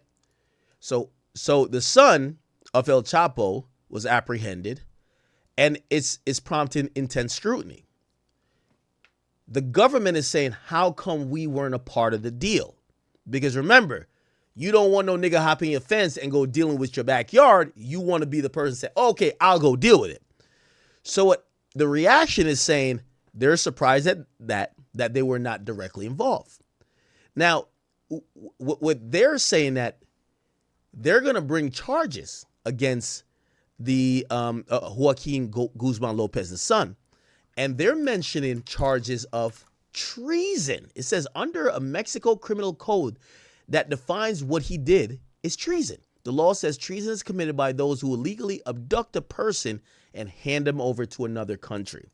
So the Mexican government, who we already know is corrupt, is tight that the drug traffickers, almost spilled, worked out their own deal. Okay? They worked out their own deal. They worked out their own deal with the U.S. and they weren't involved. Why are they tight? Well, they're tight because that could set a new precedent. The U.S. might say, well, fuck the government. They're corrupt. We'll just either go snatch them up. And that's where Venezuela come in. In Venezuela, we didn't negotiate that. We just did it.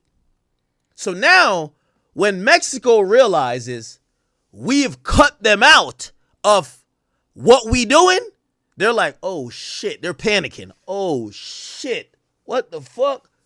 Wait, they not coming through us no more? When we go through them, they get to mitigate it. Say, oh, okay, all right, we're going to give them to you. That's how they do with El Chapo. We'll hand him over. We're going to go through extradition process, but he going to be locked up here for now. El Chapo escapes. So it's been this thing where now, after the son directly flew into the United States, the Mexican government's cut out. So what happens next, chat? I'll tell you what happens next. Trump is in office. And Trump is playing hardball with everybody. Trump tells Mexico, hey, we ain't fucking with none of y'all other countries. It's America first. We finna put a 25% tariffs, okay, Now, Mexico is our largest trade partner. Okay? We got cars that's made over there. They import a lot of things to the United States. Now, that was last year. On February 1st, it says Trump is imposing a tariff. Now, remember, Mexico ain't on shit. So, let me show you what Mexico does. Mexico responds. There's a political part. I'm going to get to that. And I'm going to try to do all this shit real quick. But the Mexican president responds to the tariff.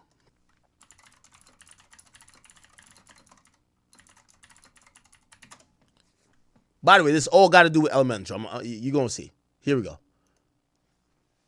Is in Houston for us now. Rosa. Morning in response to President-elect Donald Trump's threat to impose read to you at risk. Now, the tone of this letter is very important because Mexico's president is not just talking about tariffs, about the economic relationship with the United States, but also the border relationship, given and also advocate. 9% when it comes to his approach for these nations. The other. All right, hold on. Let me just. Por ello. So she makes this bullshit ass thing to say, hey, U.S., y'all want to play? This is why Trump, I like him as a president, because at the end of the day, my nigga, I know some of y'all acting like y'all live in Venezuela, but man, I live in the United States of America. Fuck them other niggas. Just straight up, I got to keep it a bean with you. I don't know what y'all niggas is on.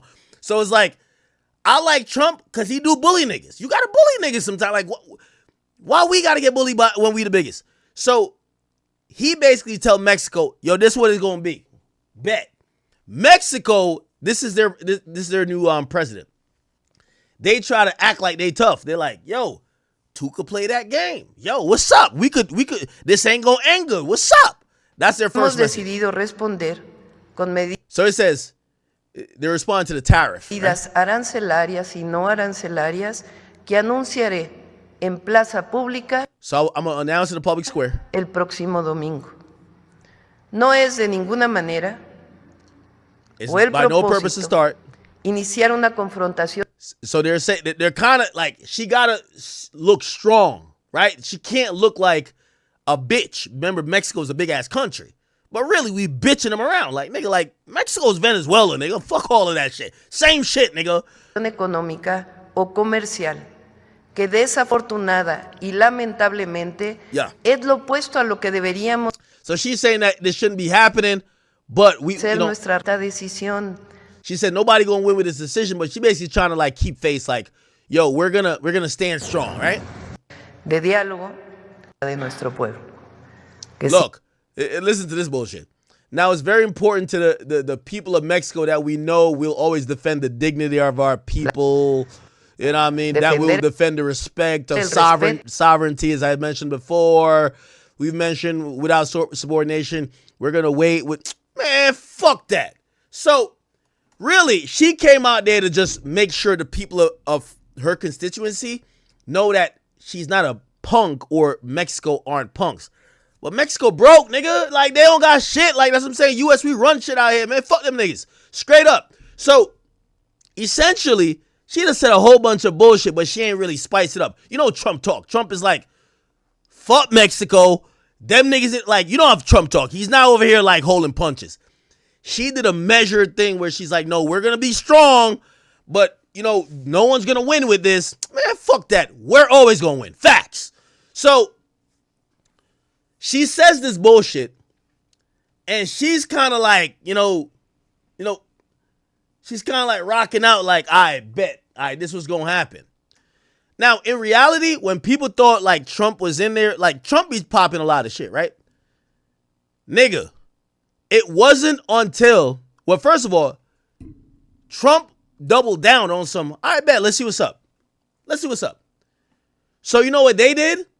Because they have a conversation and Trump said, first of all, your fucking country, it's a shithole. Y'all are pouring too much drugs into our fucking country.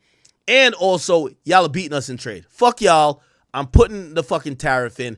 I don't give a fuck. Now, granted, yes, the tariffs do go to consumer, but that's how Trump is dealing with it. You know what she basically did? She folds like everybody else fucking fold. Like, it's the United States, nigga. We big bad, nigga. So, what happens is Mexico, the tariff gets suspended, and Mexico agrees to send 10,000 troops to the border to do Trump's bidding. Remember, Trump was saying, yeah, too much fentanyl, too much this. He threatens them with a tariff, and they said, don't give us a tariff. We're going to send our troops to make sure no more drugs get into your country. Now, granted, that whole thing is, it's fool's gold when they say that, because the majority of drugs coming into the United States from Mexico isn't walked across the border. They have tunnels. They have other ways of transporting it, but the U.S. got Mexico in February 2025 to fucking agree to deploy 10,000 of their troops to stand at the border. At least it'll stop them little border hopping motherfuckers, right? All right, bet. So, and also keep in mind, look. Remember, she walked out on January 31st. Remember, Trump was taking presidency that year, right? She walks out January 31st like, oh, I'm from Mexico. I'm we're going to stay strong. Nigga, look at the date. Wait, look at the date. Wait, where is that? Wait, what the fuck?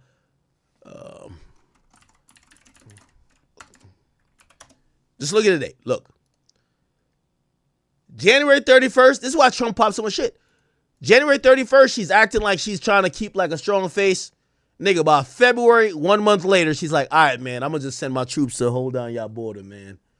So Trump gets them to like bitch up. They got to send, you know what I mean? So he ends up delaying tariffs. Look.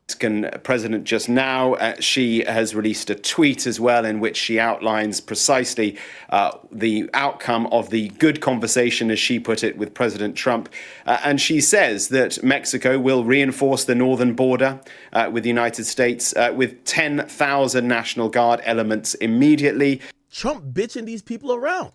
To prevent drug trafficking from Mexico, particularly fentanyl coming into the United States. So Trump bitches them around, threatens some tariff. They send 10,000 people. Now, this is important, chat. What happens after that? Because remember, Trump is on this drug trafficking shit hard. The next thing that happened, the U.S. arrests Maduro a year later, last month. Now, this is why El Mencho got killed. Because Mexico start realizing that Trump don't respect no other country. Straight up. Because what usually happens, we tell Mexico, hey, could y'all give us El Mencho? They say, hold up, we got some stuff with him. Like, we got to catch him first. We got to hold him accountable. Then we'll get to y'all. So they basically push us off while the niggas just keep trafficking drugs. Same old story. So the first thing was, Trump, the first thing was, not Trump, but I think it was Biden at the time. The U.S. does the deal with the drug traffickers without without Mexico, and they're like, wait, hold on. Why are we not involved? They get so mad at it, they want to charge the drug trafficker with treason because they're not involved. The next thing is the tariffs. They then fold and say, oh, we're going to put 10,000 of our troops at the border to help y'all. Trump still ain't happy. The next thing they look up, they see Trump going to Venezuela and arrest Maduro. They're like, what the fuck? That's how they rock it? So now, Mexico's our bitch. Straight up. I'll tell y'all the truth. They're our bitch.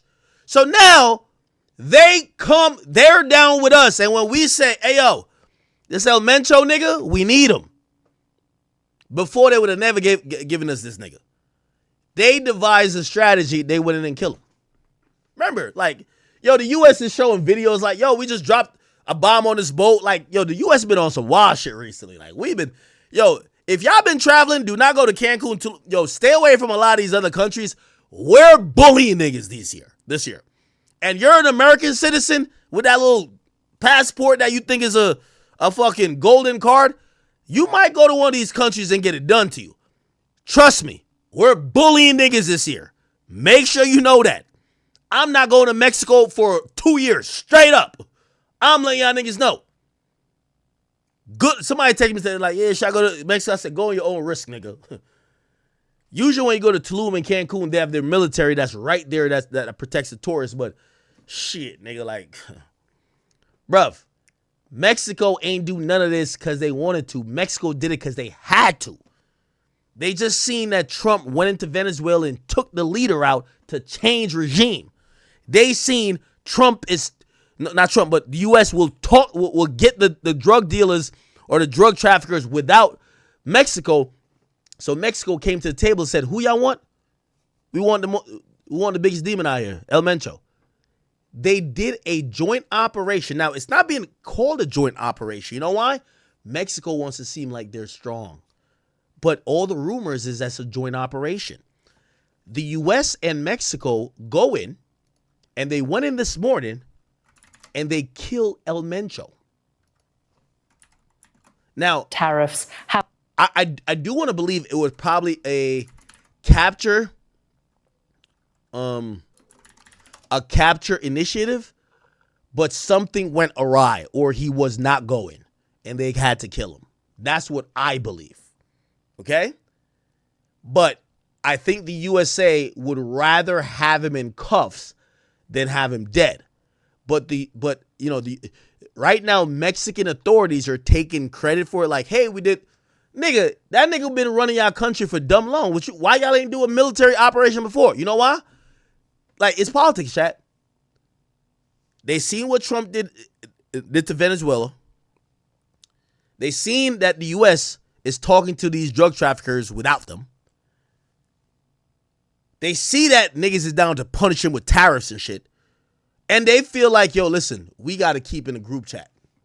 So they did this with U.S. help, and the U.S. is letting them take all the credit for it.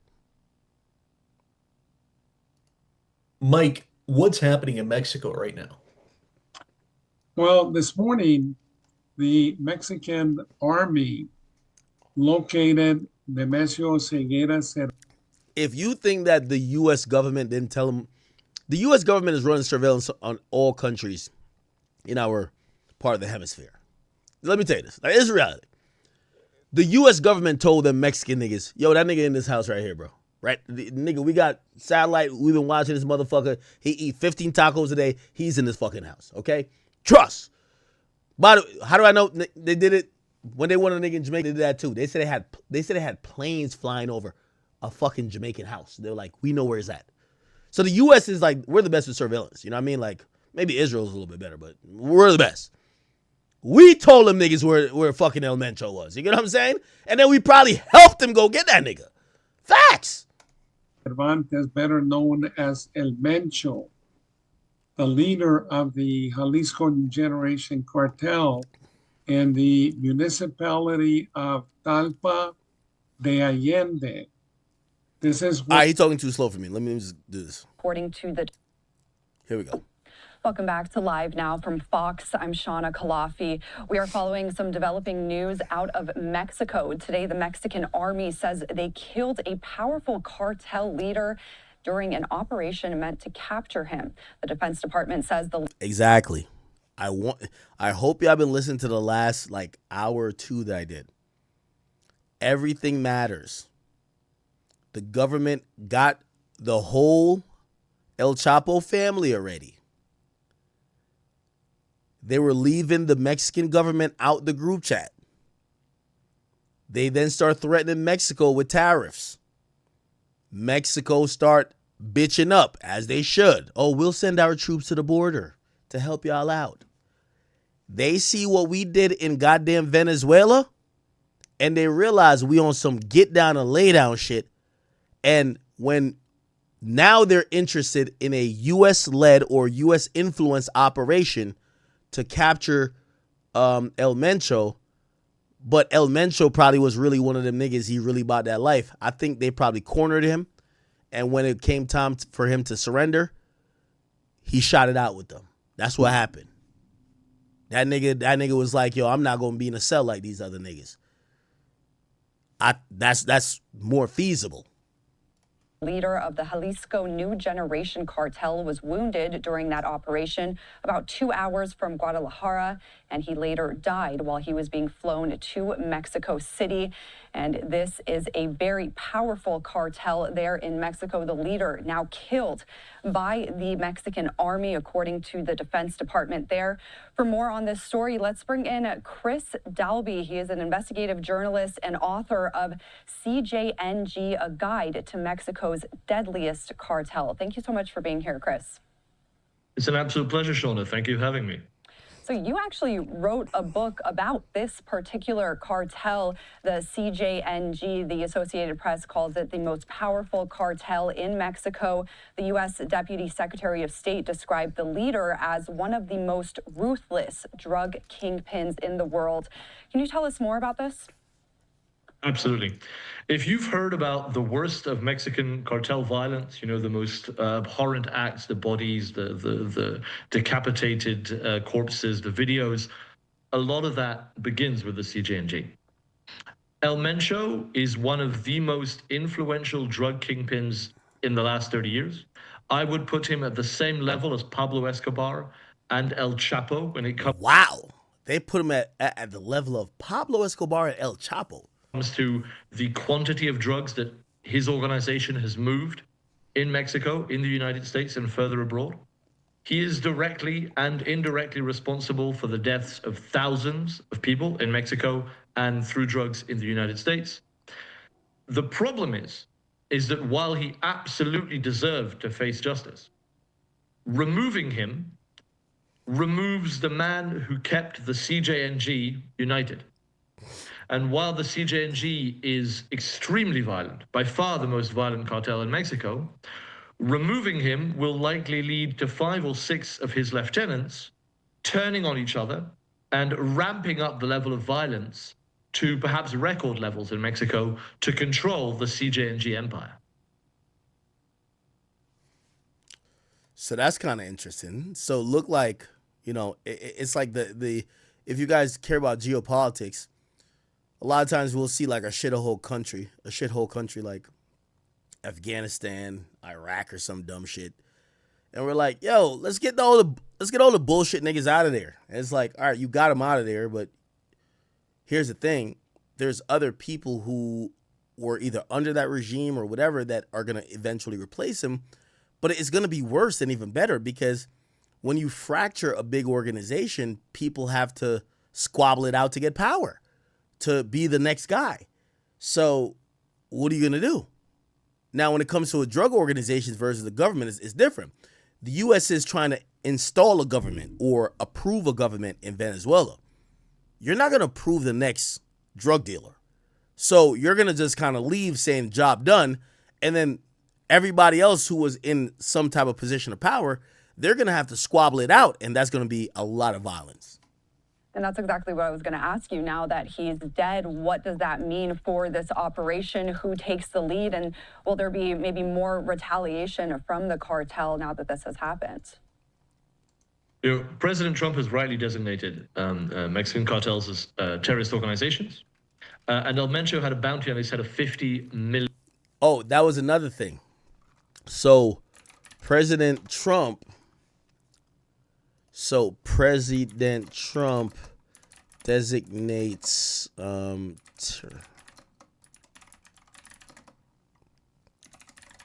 he designated a bunch of cartels, and you can see this is the White House on January 2025. Remember, this is before is this before Maduro or after? But he designates a bunch of cartel organizations and foreign terrorist organizations. Look, let's see the ones he designated. It says a cartel. Oh, hold on, and all we got to do is kind of Google it.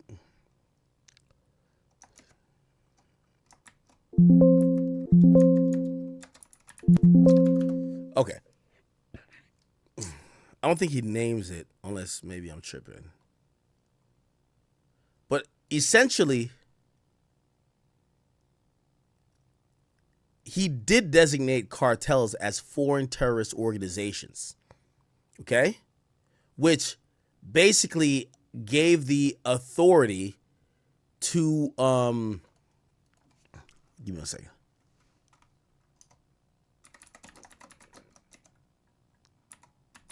Which gave the authority that they could treat them like they could bomb their ass. You feel me? Like it was on some other shit. So basically, once you've designated an organization as a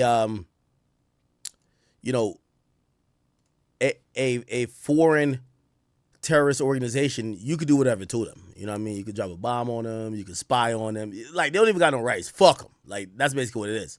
So, look, they did MS-13. It said Sinaloa Cartel. And then right here, they designated the CJNG, which is the Cartel Jalisco Nueva Generation.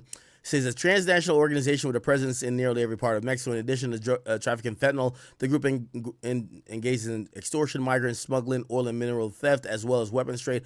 The group has contacts across the Americas as well in Australia, China, and Southeast Asia. They have conducted intimidating acts of violence, including the attacks on Mexican police and military with military weapon grade, the use of drones to drop explosives on Mexican law enforcement, assassinations or attempts. Okay. So they classified not only the Sinaloa cartel, which how many of them still exist, but CJNG, that's the hot group. And I think Mexico took note of this, right? Mexico took note of this, and I'm telling you, Mexico been folding like a lawn chair. They know what type of time Trump is on, and they're down to give Trump what they want. You know why? Mexico is scared that we do to Mexico what we did to Venezuela. And I know some people will be like, oh, that would never happen. Bro, if you think Mexico don't know, like, we kind of let them do their thing, but, like, if we want a nigga out of Mexico, we're getting that nigga out of Mexico, man. Like, Mexico ain't on shit. Like, they're not telling us nothing. Seriously. So, again, that's kind of what happened, all right? Anyway, not to kind of drag it here. All right, so he dies. Let me play you some of the after effects of what's happened since he died, okay? Just watch this. There's a lot of violence. So they're burning up buses. They're doing a lot. Let me see. We begin with breaking news. Across much of the From the U.S. Beautiful, wonderful Puerto Vallarta.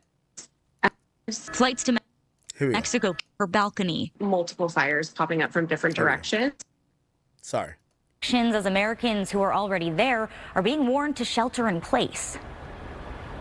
I'm devastated, scared, and then we don't know if we're going to make it out of here. Calling Fox 10 from Guadalajara, Mexico, Salida Ponce from Maricopa says she's terrified. It's just like a war, like, oh my God, the attacks were horrible. A day of violence erupting in Mexico after a military operation led to the death of a cartel leader. Now parts of the country under attack. As flights are canceled, streets are closed, and tourists told to shelter in place. The vibes changed really fast, right? Yesterday was a beautiful, wonderful Puerto Vallarta vacation day. And then today just feels very eerie and very like vacant looks from the staff, like asking them if their families are okay, just trying to figure out how do we get out of here and are we safe here? Melissa Selvi, an Arizonan sheltering in place at her resort in Mexico, shares photos with us from her balcony. Multiple fires popping up from different directions and then seeing kind of the look on the staff and the unknowns from the people trying to catch a cab to the airport, trying to sort through fact and fiction. All right, Shorty, I ain't trying to hear you. I'm trying to see the bullshit because they was getting to it. We begin with break. Before we actually landed, so there's just not a lot. Nah, I ain't trying to see Shorty no more. Let's get to the chaos. And we do. Here we go. Jalisco, the base for the cartel, which is known for trafficking huge quantities of fentanyl and other drugs into the United States. Mencho was wounded in an operation to capture him and died from his injuries while he was being flown to Mexico City. And we are getting new video of the response from the cartel. Violent clashes, cars being set on fire, blocking streets. School is now canceled tomorrow in several states. Now, I want to point this out to y'all. Yo, the reality is this, man. Yo, the cartels, yeah, they do their thing and everything. But this is why, remember, Mexico does not want to get treated like Venezuela. We are dick slapping Venezuela around, right? Have we heard anybody wilding out too crazy in Venezuela? No, because we'll go over there and drop 15 bombs. We don't give two fucks about them niggas. You feel what I'm saying? If we acted that way with Mexico, we would have cleaned the cartels up in 55 minutes, straight up. Real talk. Like, get them niggas out of here. They be hiding in trees and shit like that. But the Mexican government, they claim they got it, so we let them do their thing. Listen, man, you send 45 ICE niggas over there, man, that shit's a wrap. Facts. You know what I mean? So, like, when we be watching this shit, it's because them niggas ain't really like that. You get what I'm saying? So the U.S. is watching it. It ain't our country, so we like, all right, man, at least we got the nigga we wanted. But y'all good? Mexico is they're coping. They're like, nah, we good. We don't. You like, you sure you don't need us? Yo, we'll fuck all them niggas up for you. They claim they don't need us. So when you watching all this bullshit happen in Mexico, if they said, yo, if the government just admitted we pussy, we not like that, U.S. come take care of these niggas, we'll clean up the whole fucking Mexico, but we will look at them as basically a bunch of hoes. You know what I mean? So they're not trying to do it. And the State Department has issued a shelter-in-place warning for U.S. citizens. We have live team coverage of the response. Put it like this. With all due respect, all this El Mencho and all this other fuck shit, let them go attack, like, I don't know where the U.S. like tourists are at. Let them go like fucking do all this fuck shit at the U.S. embassy. Nigga, they go to the U.S. embassy and let like 15 people get hurt. Nigga, we fucked the whole country up. So all this shit they doing it like with buses that nobody, like, we don't know what's going on over there. We don't care. But if they was really on timing, like they really think they like that, let they ass go. Yo, there's a U.S. embassy over there. Now, granted, you know, the U.S. embassy is probably on lockdown, but all this bullshit you seeing, here's a fun fact that they're going to ignore. Nigga, the reason why El Mencho died, the U.S. killed that nigga. Straight up. The U.S. like sanctioned this shit. The Mexican government only did it because the U.S. is putting pressure.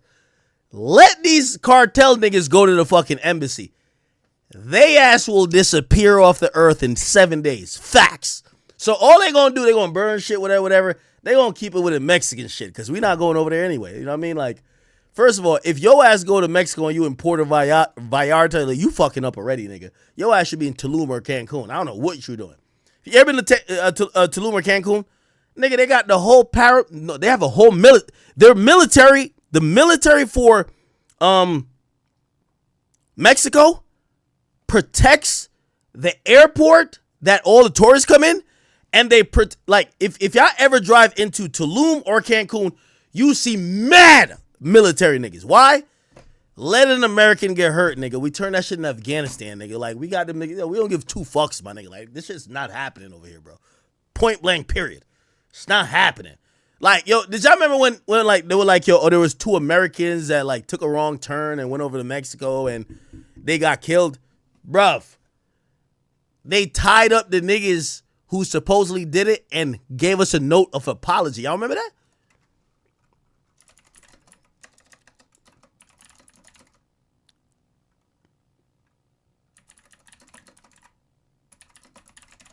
Y'all remember this shit? So all this shit y'all seen, look, they tied them bitch ass niggas up, man. Be like, yo, bruv. And they give a note. I'm sorry. Look. Cartel claims to hand over members behind the killing of Americans. Nigga, they gave a note, nigga. Like, I'm not playing, nigga. They gave a note. Like, them niggas wrote a note, nigga. Them niggas don't want no smoke. That's facts. So, like, whatever they got going on over there, y'all watching, man, they know who to fuck with, nigga. Straight up. They bring that shit by the embassy, nigga. Trump dropped three bombs over there, nigga. Niggas start acting right. Facts. We're not playing with these niggas. Straight up. This is what I'm telling you. Like, listen, be happy we in the United States of America, man. Look at this shit. I just want to hear you. You see how they wilding out? I want you to hear this shit. Listen. Questions about why 4 Americans went to Mexico only. And these were black people they killed. Imagine they killed some white boys. Oh my God. Nigga, we might turn all the Mexicans, no disrespect, we might turn all the Mexicans to slaves. Straight up. You killed 4 white people? Oh, hell no. Fuck no. Nigga, they had to turn over the fucking niggas who did the killing and write a note to explain why 4 black people got killed. Imagine if it was some 4 white people. Oh, hell nah. It's over for them Mexican niggas. They be working the cornfields for life. Straight up. To end up kidnapped by a major cocaine cartel. The Gulf Cartel, just allegedly Gulf Cartel. Remember I told you about him? Apologized, if you can believe that. Them niggas apologize, bro. Listen to this. We have decided to turn over those who were directly involved or responsible in the events who at all times acted on their own decision. They're basically saying the cartel basically put out a statement. We didn't co-sign what these fuck niggas did. And lack of discipline, adding that these individuals that going against the cartel rules, which include respecting the life and well-being of the innocent. Nigga, we about to violate, nigga. They turned the niggas over, nigga. Here's the letter left on a street in Mexico along with 5 men allegedly involved in the crime. We have decided to turn over those directly involved and responsible in the events who at all times acted under their own decision-making and lack of discipline, adding that those individuals had gone against the cartels. So I'm trying to tell you, Mexico just be capping. Like, they just don't want U.S. to take the... Yo, if Trump go into Mexico, nigga, he clean that whole shit up in... It ain't gonna be a week. It's gonna take like 3 months. 3 months. Straight up. Rules which include respecting the life and well-being of the innocent. Jorge Ventura just crossed back into the United States from cartel-controlled territory in northern Mexico. All right, Jorge, I mean, we can all agree that this is pretty rich if this did even come from the cartels themselves.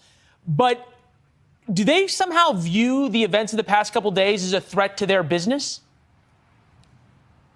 That's the feeling actually on the ground, Leland. Speaking to sources, they're saying that if this is true, it's because they're feeling that wrath from Washington, D.C., the pressure from the U.S. government. But right now, Leland, just last night, the story really just took that bizarre turn. I mean, so far, only 1 individual has been arrested connected to this crime. It's a 24-year-old Mexican national. But yesterday, 5 individuals turned over by the Gulf Cartel. They were found with the zip ties. They were found with the note. And Gulf Cartel... They zip tied the niggas on the side of the street with a note, bro. Yo, the cartel wanted no fucking smoke, bro. Gulf Cartel hands over 5 people, 5 kidnappers, yeah. And honestly, so the story goes, chat, these Americans took a wrong turn. They ran to these people. These people thought they were like kind of ops or like they were up to something or they were trafficking drugs to somebody else. They ended up killing them. And these are the niggas the cartel zip-tied nigga and said, yo, my bad for doing that. Take these bozos right here. They're the ones who did it. Gangster. That's what I keep trying to tell y'all, man. Y'all better be happy I live in the United States. Yo, all this cartel shit we talking about, they sounding big and bad. Nigga, they killed 4 black people, nigga. They had to turn over 5 niggas, write a note, and you know America don't forget. We probably still on their ass. Just a matter of time. This nigga smiling too much. We might have to get him out of here. Real talk. Straight up. Who are these niggas? Yeah. Oh, yeah. A letter left with the cartel gunman that...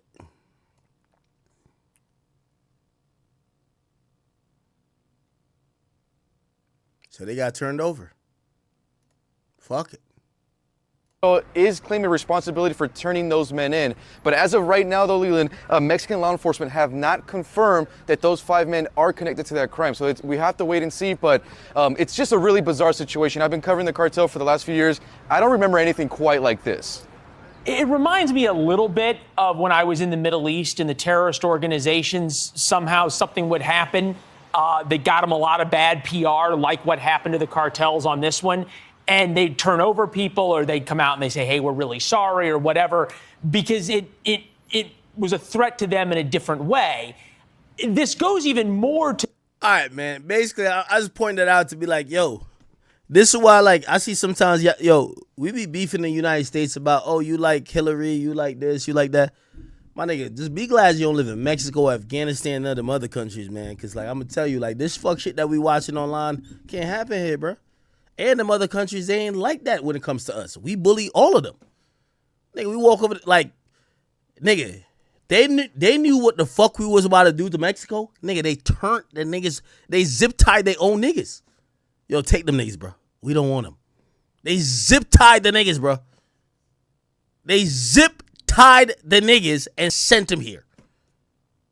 Come on, bro. Anyway, let me show you some of the mayhem behind this. And I'm showing y'all this because I'm like, yeah, this shit ain't gonna motherfucking happen in no goddamn America. So just for anybody, yo, what the fuck? All right, a little bit. Warning, trigger warning. I don't know what I'm looking at. Somebody sent me this page. They said this is a what? Footage of a Sicario firing at 2 immobilized National Guard vehicles from today.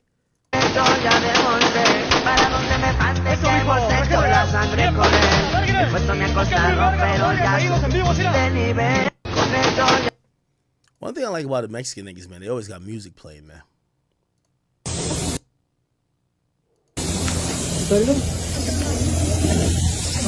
Alright, I don't want to see no gory shit, but... Oh, they burning the Costco?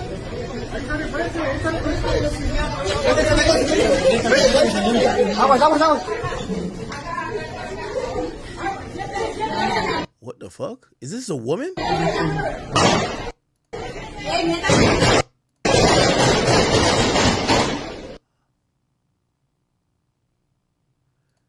Yo, hey, shorty from Mexico, man, just call Trump, bro. That nigga gonna make sure everything good, nigga. Cause y'all got niggas over here thinking that they're really big and bad, man. Yo, nigga, you see what happened in Venezuela? Yo, when Trump said that we went into Venezuela, we killed like 90 niggas and nobody died. I'm like, huh? Bruv, you know what happened in Venezuela, right? They said we smoked like 30 of the niggas that was with like Maduro. Nobody even talk about him. We just heard they were Cuban. Nobody talk about him. They're like, yeah, we had a couple scratches and nigga like stubbed his toe. Wait, that's the only damages we had? Like, yeah, we smoked them niggas. What's the problem? Trust me. America be on some shit. All right. Okay. Let me see what they do in the Costco.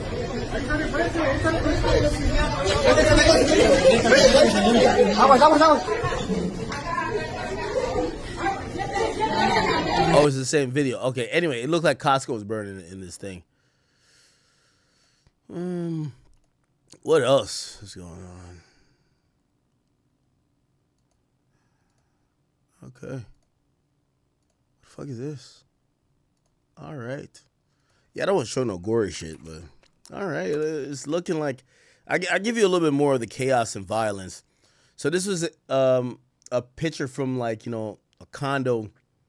I was looking at Puerto Vallarta in Mexico, and they're saying there was mad fire set.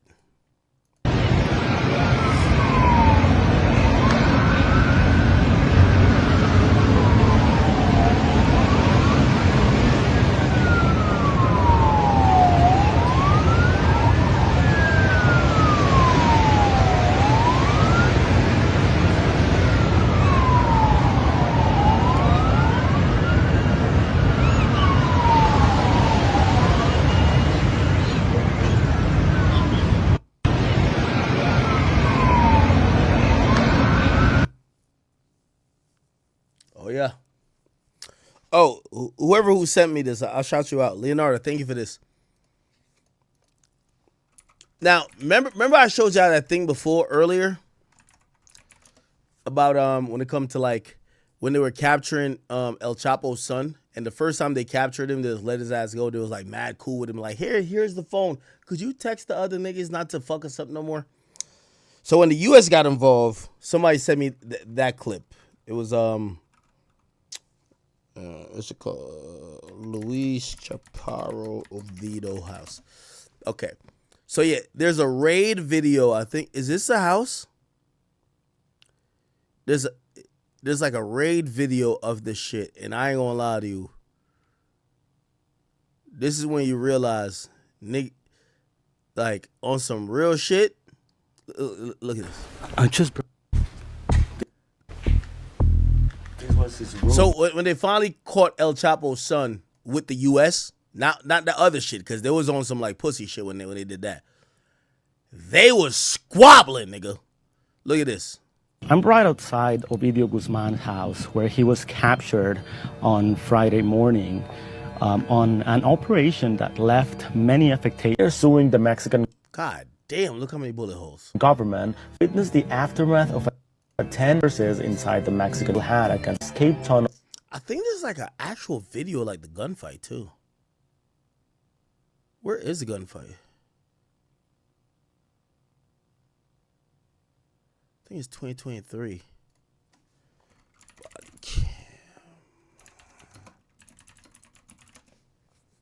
Nah, that shit was crazy. It was like some wild ass shootout. Look, is it this? No. Nah, this ain't it, man. There's another one, bro. They were bussing. Nah, this ain't it, man. What this shit?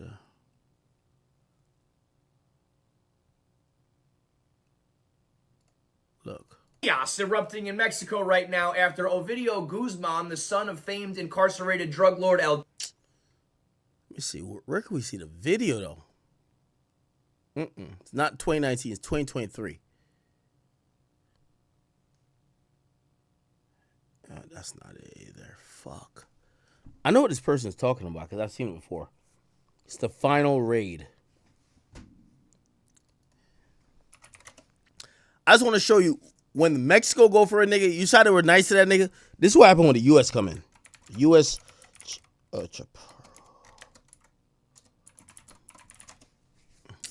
All right, maybe the whole thing ain't on here, but I promise you, they were. I've seen it before too. It's probably on Live Leaks. Mom. Here we go. Came in house, so I'm gonna have to leave pretty quick. We managed to. All right, fuck that. Let me see if I can find the full thing. If not, I'm not gonna linger on it.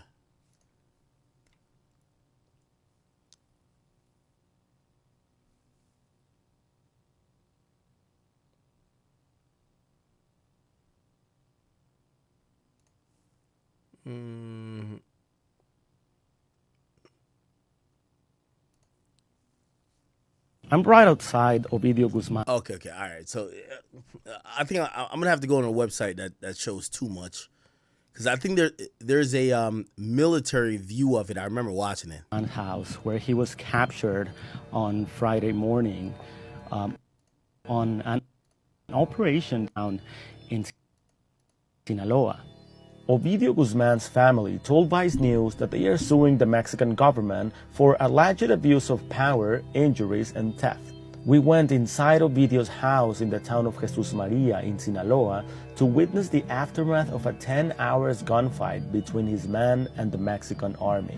The Mexican army managed to locate Ovidio by his cars, 2 luxurious Mercedes-Benz with armor from the windows to the motor, according to sources inside the Mexican government. Most of the bedrooms, including his, had blood stains all over, giving account of the violent gunfight his people had against the Mexican army. Ovidio was living in a state-of-the-art mansion with high-end details, including... Okay, anyway. Yeah, they got that nigga, man. All right, so it's a little bit more of the chaos, of what happened. Apparently, this is like an AI video, so this is actually... They didn't burn a plane. Which, it would have been a better story if they did burn a plane. But here's some more of the violence. No,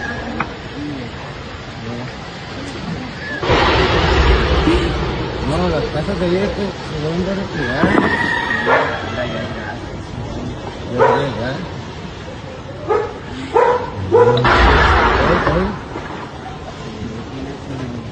Okay, and then here's the airport. I ain't gonna lie, man. I feel bad for anybody who got TSA pre-check in this bitch. Holy. Y'all got TSA pre-check, I got clear. And this what y'all got the airport looking like, I'm good.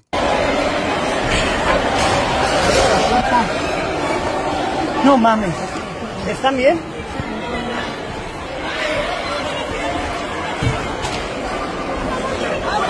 Gente corriendo.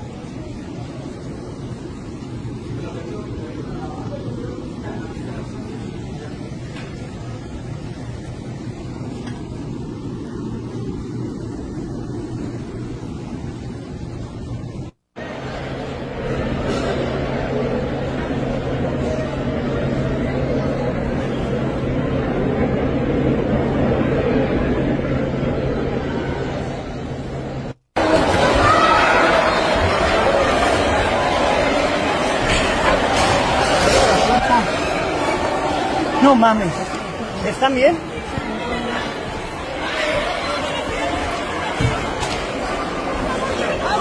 Gente corriendo.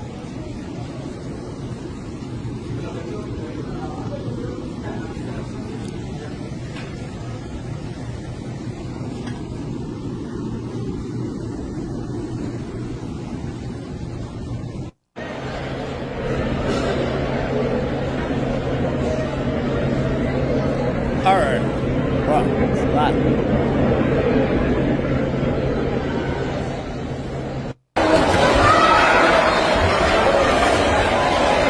Yeah, I ain't gonna lie, man. That is not the wave right there. That is not the wave right there. Okay. Hold on.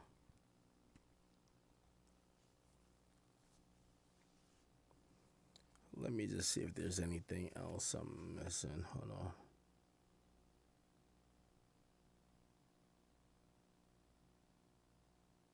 Jesus Christ. There's so much like...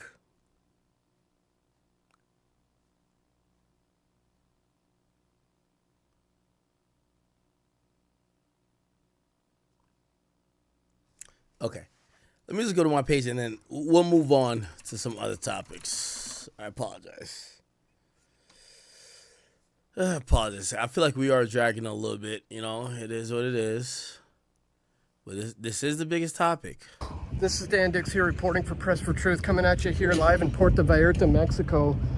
Just had the... What's the point of these niggas doing shit like this? Yo, this is Anderson Cooper. I'm like right here. Bin Laden's in the building behind me. Nigga, get the fuck on out of there, nigga. Like, put it like this. Brother, you'll get more views being in the comfort of your own home like me. What are you doing? What the fuck are you doing? Military driving past me, and as I understand it, I should not be around anywhere where the police or the military are, because they are the target right now. As you can see, this whole place is like deserted right now because there's burning cars back there, burning cars right here still smoldering, and the situation is incredibly intense. As I'm sure you've already heard, there was a top drug lord cartel member, El Mencho, who has been killed. I believe there was a $15 million bounty on this man's head, and he is now dead, and that has caused this whole situation to pop off. The place looks like an absolute war zone right now, folks. Cartel has been setting up blockades in the streets, stopping cars. A whole bus was set on fire. You've got cartel members who literally look like the military. These guys are serious. These guys mean business. Costco was set on fire. A hospital was under attack. People running for their lives. There was the Guadalajara airport that was under attack. People literally running all over the place, screaming and crying. The Puerto Vallarta airport as well has had a big scare. A lot of people were evacuated on the tarmac, surrounding all over the place. Cars being lit on fire everywhere. And, you know, I've been posting those to my Twitter, Dan Dix PFT. A lot of people have been re-uploading the footage and just saying, look at this footage a tourist got. These guys are the guys who are being targeted by the cartel members. So very, very intense situation popping off. All right, man.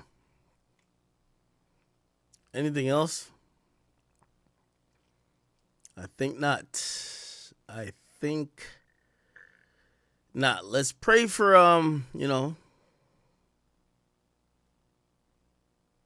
Let's pray for peace. Oh, okay. Let's pray for peace. Okay. All right, enough.